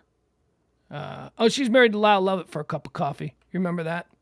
Okay, hold on. Let me see here. Let me just... Danny Moder is his name.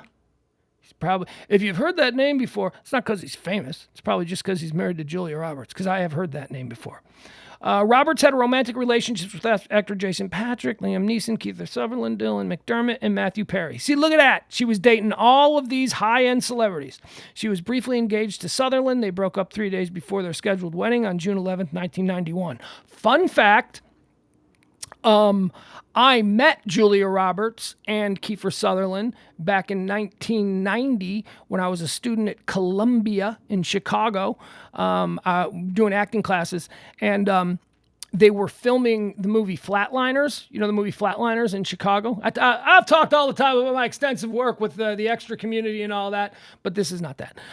They were filming Flatliners, and Joel Schumacher, who was the director of Flatliners, and Kiefer Sutherland, who was a big star at the time, and some new young actress that was also in the film named Julia Roberts came and hung out with our drama class and did scenes with us and stuff like that. And it seemed very nice. But this was before Pretty Woman. This was like before she was like super famous. She was just like this really cute actor girl that was there. And her and Kiefer Sutherland, they were an item then. They were, they seemed very nice. She was briefly engaged to Sutherland. They broke up 3 days before their scheduled wedding on June 11th, 1991. You are not getting the deposits back. On June 25th, 1993, she married country singer Lyle Lovett. The wedding took place at St. James Lutheran Church in Marion, Indiana. They separated in March of 95 and subsequently divorced. From 98 to 21, she dated actor Benjamin Bratt. Here it is. Roberts and her husband, cameraman Danny Moder. He's the cameraman. He's just a cameraman on film sets. Imagine that. Imagine you're just like a workaday Joe. And you go to your job. I mean, you got to imagine, is it in his mind that he's going to hook up with Julia Roberts, the star of the movie? That's a fairy tale. That's the Prince and the Pauper right there. Princess and the Pauper.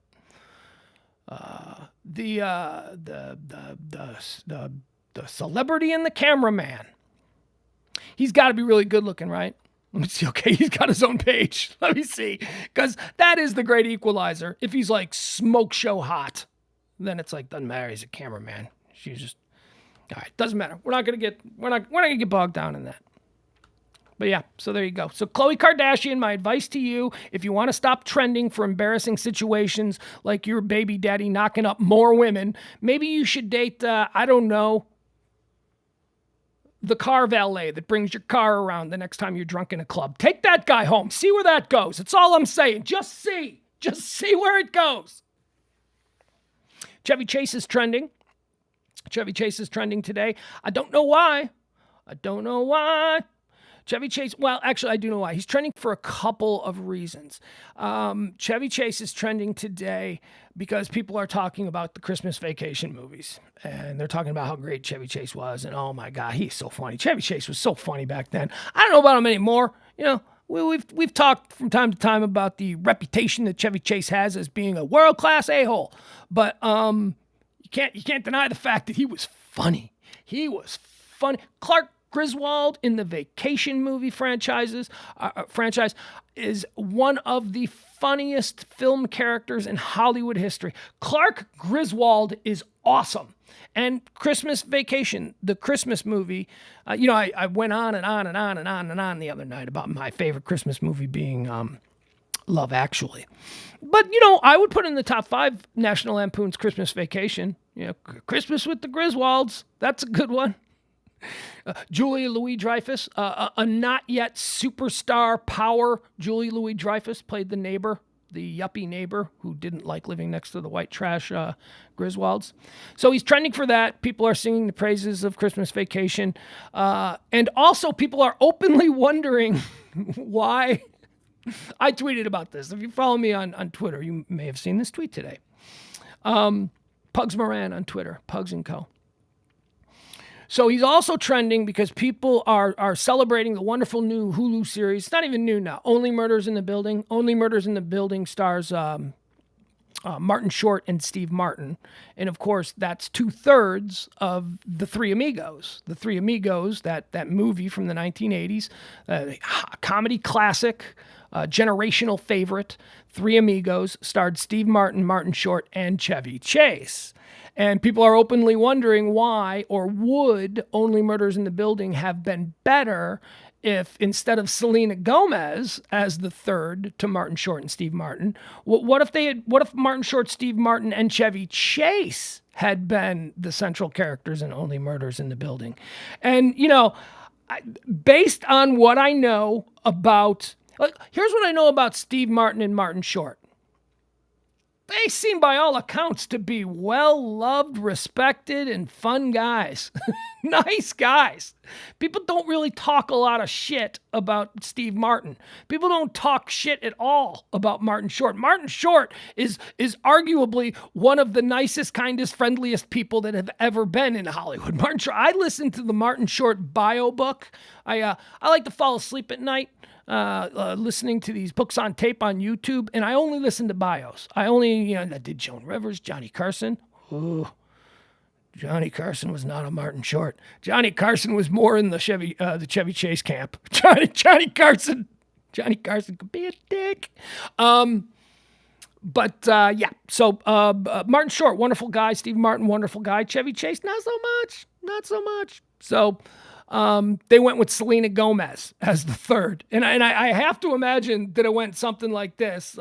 Martin Short to Steve Martin. Hey, Steve, what do you say we do a show?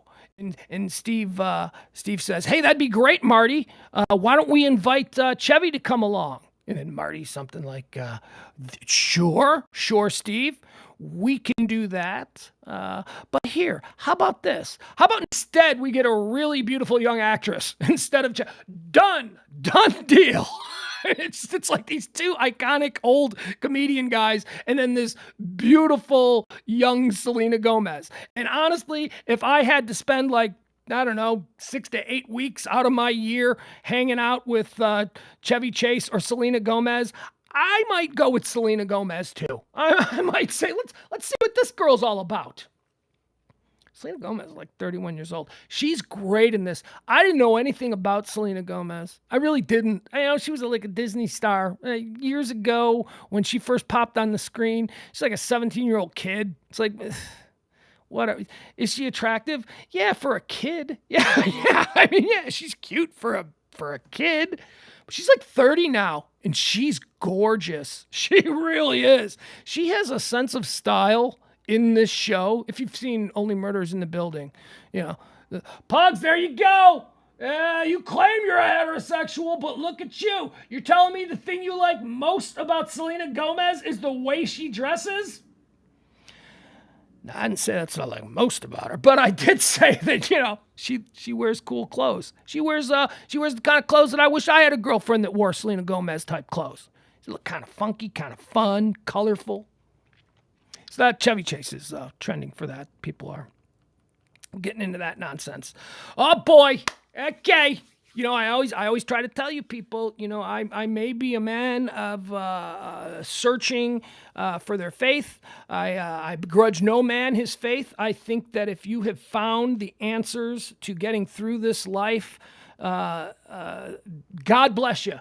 God's God, whatever you believe, that's beautiful. I begrudge no man their faith. I, however, am what would be termed, I suppose, a searcher. I am, when people ask me, what religion are you? I'm agnostic. You're an atheist? No, I'm agnostic. I'm not an atheist. They're not the same thing. They're not even remotely. An atheist is to me a non-starter, just as pledging yourself to one specific religion is a non-starter. Atheists and people who have found their faith have already decided that they've found the answer. Atheists don't believe that anything is out there. They're not fluid in that belief. Atheists do not believe that there is a God. People who have found their religion, their faith, whatever works for them, they believe that they have their answers. An agnostic is somebody who doesn't adhere to any one religion or any one doctrine, doesn't really get behind any of the rules and regulations that other people who are followers of those particular religions have to follow. An agnostic is someone who acknowledges that, my goodness, this place, there's something going on in this place. I can't explain it. I don't think that this little meatloaf inside between my ears is capable of truly comprehending what this is all about. Do I have questions? Of course I have questions. Am I comfortable with not having the answers to those questions? Well, yeah, because there's a lot of shit I don't know about. You ought to see me try and download a file. I'm comfortable with the fact that I don't know how to do that either. So if you're telling me that I don't have any answers for you when it comes to what happens after we die, I'm okay with that. I believe my faith is that life is about living and encountering people and learning from people and having new windows open to you at any given moment. It's called being a searcher. It's not an atheist. It's not saying God isn't real. I don't know, maybe I have not found any one thing that hit me straight in my soul that tells me that this is the proper direction, but I'm looking and I'm open-minded to it. And in the meantime, here's what I'm going to do.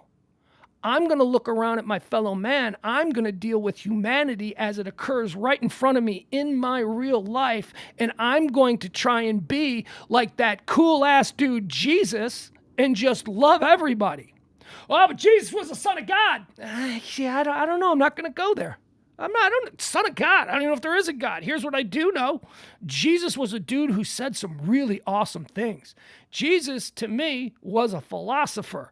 The greatest philosopher that humanity has ever to this point produced. A guy who said things that were so impactful in his day that 2,000 years later, we are still living our lives according to them. That's an impactful philosopher. Son of God? I don't know. Walk on water? Huh? Turned water into wine? Come on.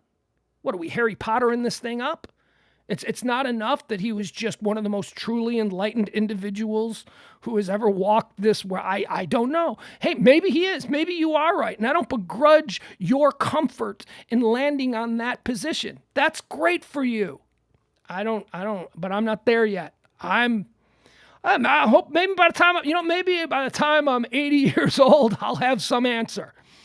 And if not, let me tell you something. If there is a God up there, and that God is literally going to punish me to eternal damnation because all I'm doing is going through life treating people and trying to love everybody and trying to be kind to everybody. If that's your God's idea of somebody who needs to be banished to hell forever because I didn't sign on a dotted line, I think that we were given free thought for a reason. I think free will exists in humanity for these very specific things. And again, it doesn't mean that I begrudge you that you found your way. Maybe I'm jealous a little bit, but the search continues.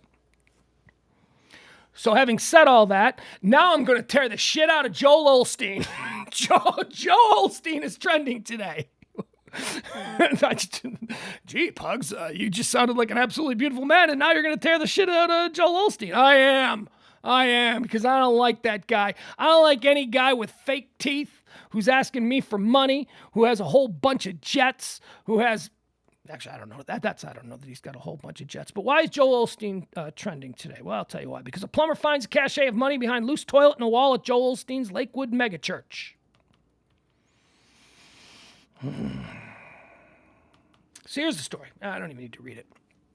So they called a plumber down there at Joel Osteen's Starship, or whatever the hell they call it. And the plumber was removing a toilet, and he pulled out part of the wall by accident when he removed the toilet, and like a crap ton of envelopes stuffed with cash came pouring out of the wall. So the plumber did, the plumber's probably a good Christian. Probably, I would imagine that Joel Osteen would use a plumbing company, a plumbing contractor that has something to do with his megachurch, parishioner or something. So he did the right thing, and he scooped up all that money, and he went down to the church's office, and he said, hey, here's $5 million that just fell out of the wall. You see that goes to the proper place. Or I don't know. They're not saying how much it is. But that's that. They are saying large sums of money. Here we go. A plumber claims that he found a cache of money in a wall while working at Joel Osteen's Lakewood megachurch. There was a loose toilet in the wall. We removed the tile. When they removed the tile, I moved some insulation away, and about 500 envelopes filled with cash fell out. In a statement, Lakewood Church confirmed that while repair work was being done, that an undisclosed, yeah, you're damn right it's undisclosed. You're damn right you're not going to give out any numbers. An undisclosed amount of cash and checks were found. Checks? Why would there even be checks in there? First of all, they were placed there for a reason. Those what do they call them? Tithings? Those donations to the church. They didn't just somehow, it's a miracle! They didn't just somehow appear behind the wall. Somebody was stashing them there. Somebody. And look, this is not to say that it's Joel Osteen. I don't know. I would imagine he's probably got, Look, I think that dude's got way too much money. Guy's got like $100 million. That guy's got way too much money for a guy who... he said, it's unbelievable, the things that came out of the wall. I went ahead and contacted the maintenance supervisor that was there, and I went and turned it all in. Here, the Houston Police Department is still investigating a 7-year-old case involving the disappearance of $600,000. It's unclear how much money the plumber discovered, but the case raises a lot of questions. So it does.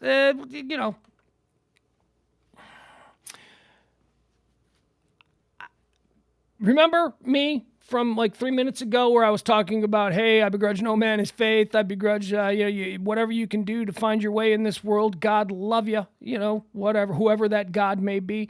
And that's all true. But I believe that there is a special place in hell for people who get exorbitantly wealthy off of, choose my word correctly, for some reason, gullibility and naivete pop into my head, but those are not the words I would choose here. But those are the words that are popping in here.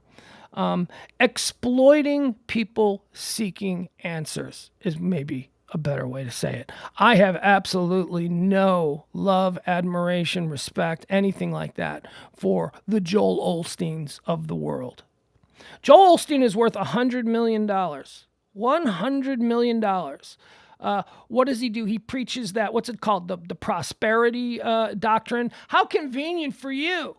Hey, Joel, do you think Jesus would be cool with your 32,000 square foot mansion, your 15-car garage, and your private Gulfstream jet parked out back? Do you think Jesus would be cool with that? I think Jesus would appreciate me giving all this love to his children. I think Jesus wants me to have that Gulfstream. Fuck you. Oh, stop it. You operate a church in Houston, and there are hungry people in Houston, and you got a jet? How am I supposed to feed the starving children in Central America? Am I supposed to fly coach? Yeah, you are. Yeah, you are. You're supposed to fly worse than coach. You're supposed to actually pay for a cargo, like a whatever those big things, a big giant cargo plane, and you're supposed to sit in the back in the cold. You're not supposed to have a comfy commercial flight. If you're really doing help, if you really want to help people, you should be saving every penny you can and funneling that penny back to the people in need. Or better yet, Joel, how about let's not worry about Central America? Why don't you go hang out under any one of the viaducts in Houston that I've driven past where I see these homeless encampments? How about you take the money and you fix them, the people in your immediate backyard? Then, and walk with me on this one, Joel, you're not going to need a jet. All you're going to need is an Uber app. They'll drive you right down there, Joel. You won't even, well, Jesus wants me to have a jet. I hate these people. That dude is worth $100 million. Do you know who Kenneth Copeland is? Kenneth Copeland? Kenneth Copeland is worth over $1 billion. Right here in Dallas, T.D. Jakes is worth $200 million. The prosperity gospel. It is perfectly fine for me to take your money and enrich my life with it because I'm telling you I'm doing good with whatever's left over. Whatever's left over. You know, we helped 100 children in Africa. You could have helped 1 million. Well, but then I wouldn't have 15 cars now, would I? T.D. Jakes is worth $200 million. Joel Osteen is worth $100 million. I got a list here. I threw this one just as sort of a palate cleanser. Louis Farrakhan, the leader of the Nation of Islam. One of the most demonized dudes.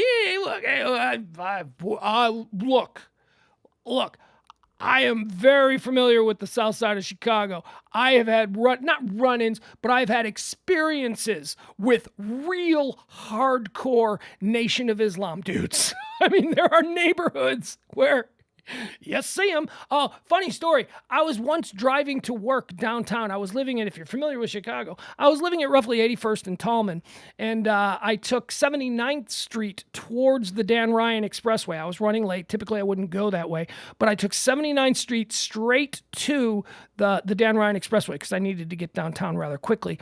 And on 79th Street, I want to say maybe it's 79th and Ashland, somewhere over there, is where the Nation of Islam headquarters is. Or one of their main, I think their main headquarters is off the Skyway, but this was like some big, a consulate, if you will, on the south side of the Nation of Islam.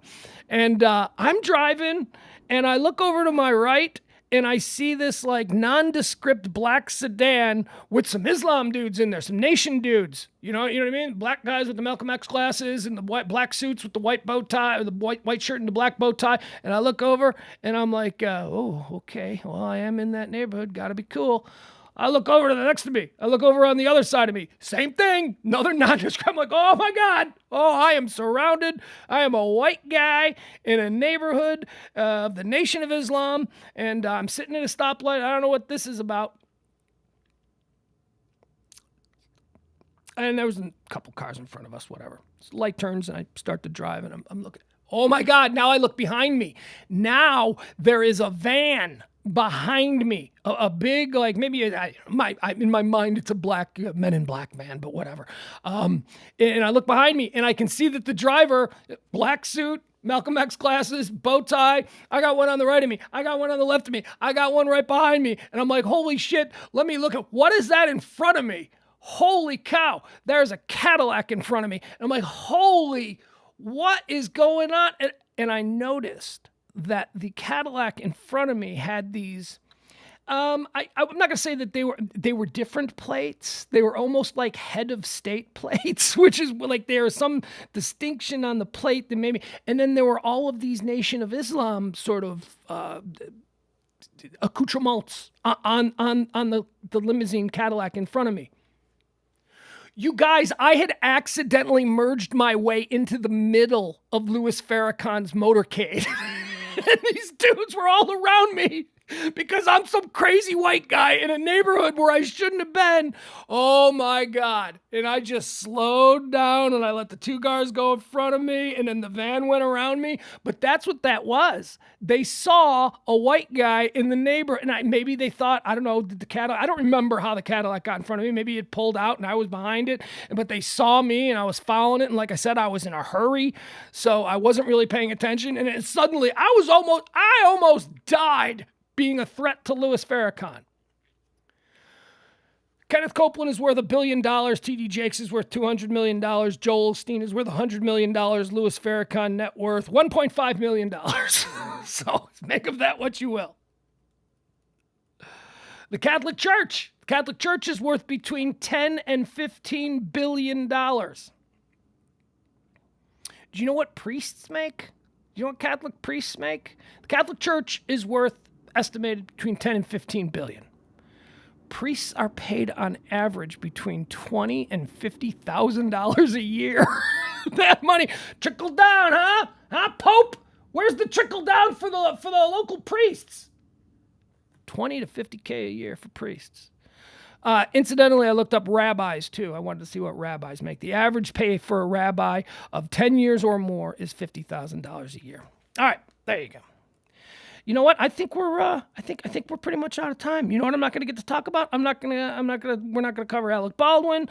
Star Wars is trending because people are debating what the best Star Wars movie is. I personally like Revenge of the Sith, but okay, we'll move on. Revenge of the Sith, The Return of the Jedi. Those are probably my two favorites. Also, not episode 1, but A New Hope. The original one with Luke and Chewie. Those would be my 3 favorites. Alec Baldwin is taking a beating. If you watched the show last night, man, this show, not the Alec Baldwin show, but if you watched this show from last night, I don't know, man. People did not see exactly what I saw. I guess I was just a little too open-minded watching the Alec Baldwin interview because I felt bad for him. But, you know, like I said last night, polarizing figure, people are going to act accordingly. He's being dragged really hard. All right, there you go. You know what? I don't want to go too late because it is Friday, and we've got a whole bunch of stuff that we need to do today. And, boy, today went by quick. Thank you so much. Started out really bummery, right? Started out sort of like a crap-ass day. A lot of bad news. We talked about the Cincinnati Who concert incident. We talked about Bo Paul. We talked about Terry Schiavo. A lot of sad things. And then it kind of got running. Although I wouldn't necessarily say that we talked about anything that was good, right? I mean, we didn't. It was all pretty much serious. And I did a lot of ranting, and I did a lot of stupid stuff. And I talked about how I'm apparently unhireable in major American broadcast radio because this is not a form of talk that anybody ever wants to hear again. So I appreciate you who do tune into this. Thank you so much for that. And that'll be it. Programming note. Sunday night's Pillow Talk. All right, hold on, John Hinckley, all right? For those of you who are new, John Hinckley does our closing theme. That's John Hinckley. That's right, the same John Hinckley, failed presidential assassin and someone who I actually think is a pretty talented singer-songwriter. Programming note. So I got my kid this weekend, so Sunday night show, stay tuned. I don't know if I will have him Sunday night. There are sometimes, because of things that he's got to accomplish, I take my kid home on Sunday evenings, and on those nights, I get back here and we do a normal Pillow Talk show. But lately, I've been taking him to school on Monday morning, so he's been going to school straight from here. So that's up in the air. So we don't know if he ends up staying until Monday morning. There will be no Pillow Talk show. Probably, maybe. I don't know, but it's an early night for us around here because he wakes up very early. So please stay tuned. You can follow me on the Facebook page. You can check us out on the Facebook page is probably where I would let you know here. Also on the Twitter. Oh, I didn't even get to tell you about this. I got suspended on Twitter yesterday for 12 hours. 12 hours. I don't even know why exactly, but I know that it was content that offended our community. What? Little me? My poetry, I have got my songs. They see me through the... And by the way, when they say content that offended the community or wasn't appropriate for the community, I wasn't posting porn or anything like that. It wasn't stupid. It wasn't something, meritless. It was an opinion. It was an opinion, and it was probably I yelled at somebody and I maybe crossed the line. I don't know, but I honestly don't know. I went back and I looked at all of my posts, and I'm like, which one of these could have gotten me in trouble? The only thing really that gets people in trouble on Twitter is when they say, I'm gonna kill you, stuff like that. You can't do that. That'll get you suspended. But I never even come close to that. I don't know what I did. Lonely nights help me to be strong. I am like... So I reach out to Twitter and I ask them, via their little system there, what I do. Tell me what I did so that I can learn from this experience, and I will be in the future a little bit more, I'll watch what I'm doing. Just let me know. I get an instant reply back from Twitter. Twitter appreciates your inquiry into the standards violated by our community. Blah, blah, blah, blah, blah. It typically takes 2 to 3 days for you to receive a response. 2 to 3 days? Dancing bear, trained to be the best. I'm only suspended for 12 hours. What is the point of this process? My appeal of the suspension is going to take 2 to 3 days, but I'm only suspended for 12 hours. So I guess what you're saying is shut up, stupid, and just take your lumps. I am on a never-ending quest. I can smile a little now. Things are going good. I always had to be on guard. That is understood. It has been a journey, a multi-answer test. I am on a never-ending quest. You guys, Cat Lady was trending. I really wanted to talk about the Cat Lady, but I didn't know how I could wedge that in with all of the relatively serious things that we had discussed here. In a nutshell, a woman on a Delta plane was breastfeeding a cat. Tomorrow is another day. The best is yet to come. I have found a different way. And it wasn't even like a normal cat. It was one of those hairless cats, and she had it swaddled and wrapped up in a blanket, and she had her shirt off, and she had lifted the cat, and the cat wouldn't latch on, and it started to become a big thing. So baffling to some. I have got an old guitar. I guess I didn't mean to suggest that the fact that the cat wouldn't latch on was becoming a big thing. I think the whole situation was a big thing because she was breastfeeding a cat. That is all I need. I don't need no 401. I don't have their greed. Down the road I'll travel, far from the comfort nest. I am on a... Back on the Star Wars thing. Star Wars is still trending. And I gave you the Star Wars movies that I think are, my favorite. Again, Revenge of the Sith, I like a lot. Return of the Jedi, I like that one a lot, and the original Star Wars. But am I violating any sort of Star Wars nerd code by telling you that the standalone Han Solo film, Solo, is one of my favorites? Never-ending quest. Tomorrow is another day. The best is yet to come. I have found a different way. So baffled. I honestly don't even care if I'm offending the Star Wars community, because I am not a member of the Star Wars community. I was like 7, 8 years old when the first movies came out, and I loved those movies, and those movies were great because, again, I was like 7, 8 years old when those movies came out. But then there was like a 20-year period where there were no Star Wars movies, and guess what happened in that time frame? I grew up. So when the second trilogy came out, well, I just said Revenge of the Sith, but the one with Jar Jar and all of that, when those came out, I didn't really rush out to see them. I wasn't 8 years old anymore. And I think this is very important, I actually by that time had liked girls. Into some, I can smile a little now. Things are going good. I was working in bars. I was bartending. You think I'm gonna run out and go see a Star Wars movie? I always had to be on guard. That is understood. Down the road I'll travel, far from the comfort nest. I am on a never-ending quest. I am on a never-ending quest.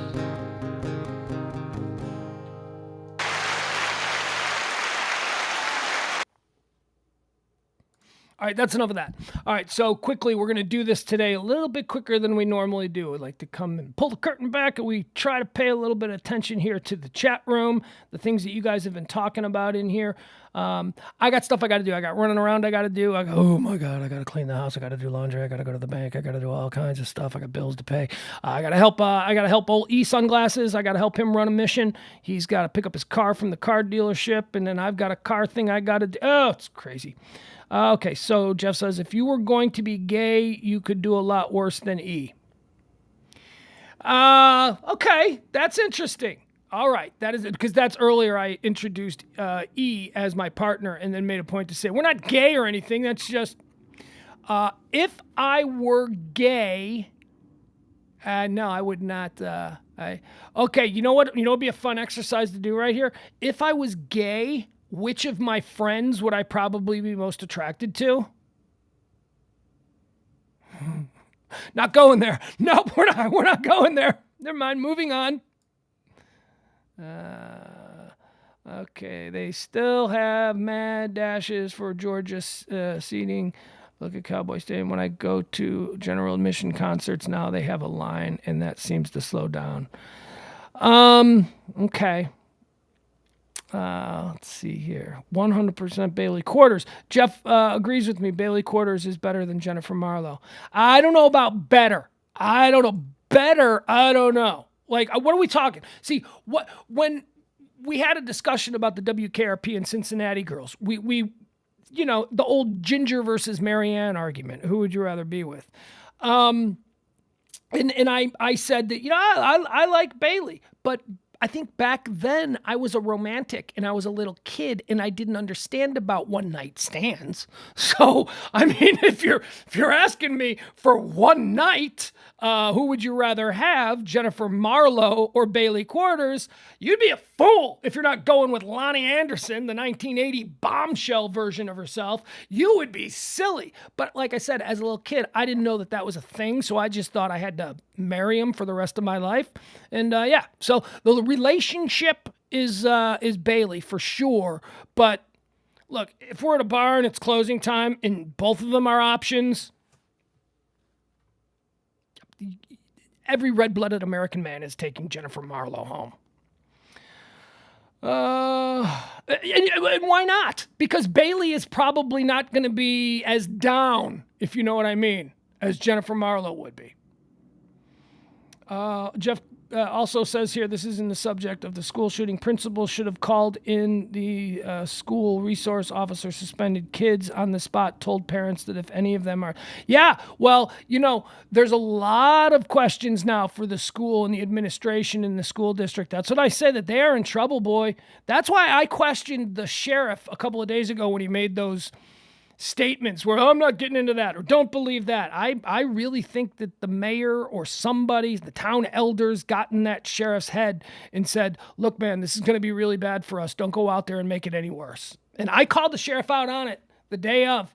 I was like, yeah, I don't know. I don't know about this sheriff. I don't know about his answers. He seems to be dodging a lot of the heavy questions and refusing to answer others. And then when people bring up things that we are seeing on social media, like the fact that other parents of students at that school kept their kids home, he's saying, that's not true. That's social media, even though we had seen those parents by that point on TV. Why was he doing that? Why was the sheriff doing that? Well, today we got our answers, because it is obvious that the school is responsible in large part for what happened, and there is going to be some court cases, boy.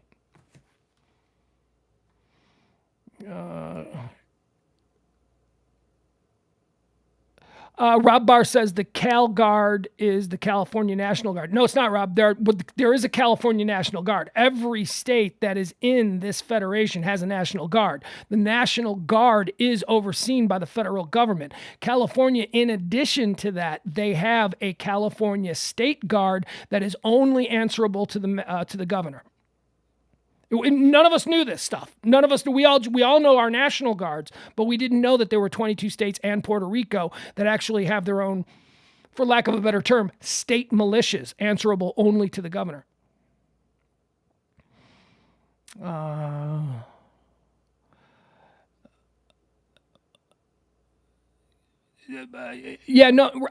Rob is talking about the rules as they apply to the National Guard. That is a completely separate thing than the state guards. But you know what? Again, this is rough for me to do because I covered all of this while we were talking about it, and these are early comments that maybe more information comes across. You're allowed to change your mind. You're allowed to have your opinion. You're allowed to go, oh, I'm sorry, I misunderstood. So no reason for me to. Martin Short has Canadian niceness. Yes, he does. There is a YouTube book, Martin Short biography audio book, and it's Martin Short himself is reading the book. He's just sitting there reading a book about his life. It is wonderful.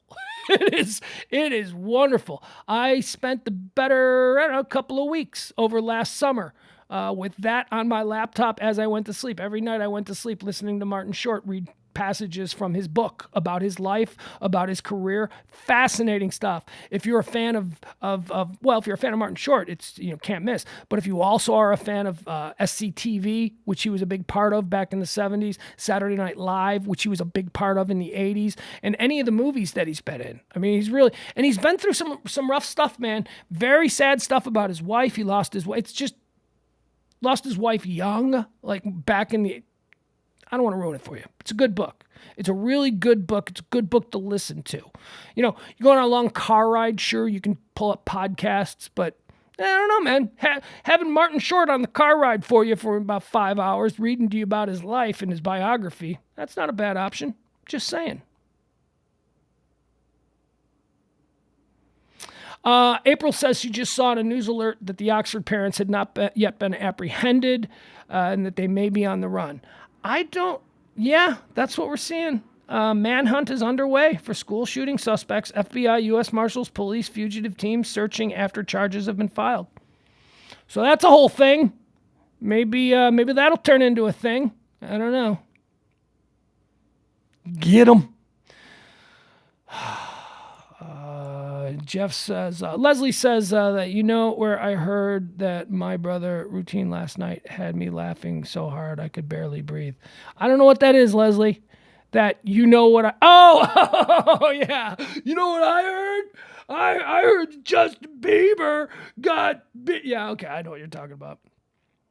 Well, thank you. I'm glad that made you laugh. If the Star Wars franchise had been active during the 30-year hiatus, there would be like 5,000 Star Wars shows. Yeah, that's true.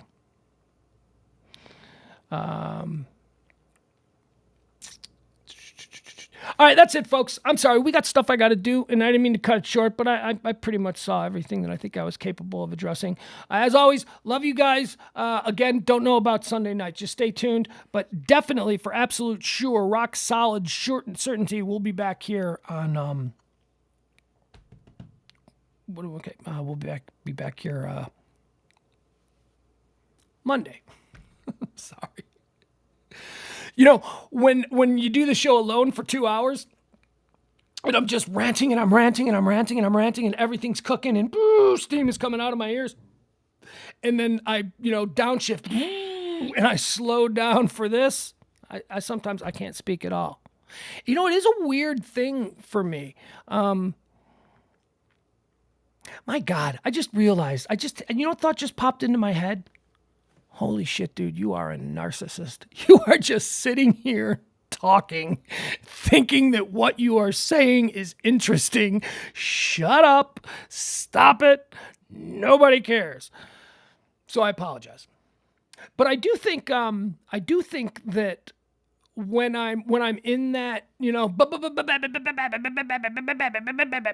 what's weird? Like, words and thoughts come to me easier when I'm ramped up and I'm ranting and I'm going blah, blah, blah, blah, blah, than when I'm just having a natural conversation with somebody.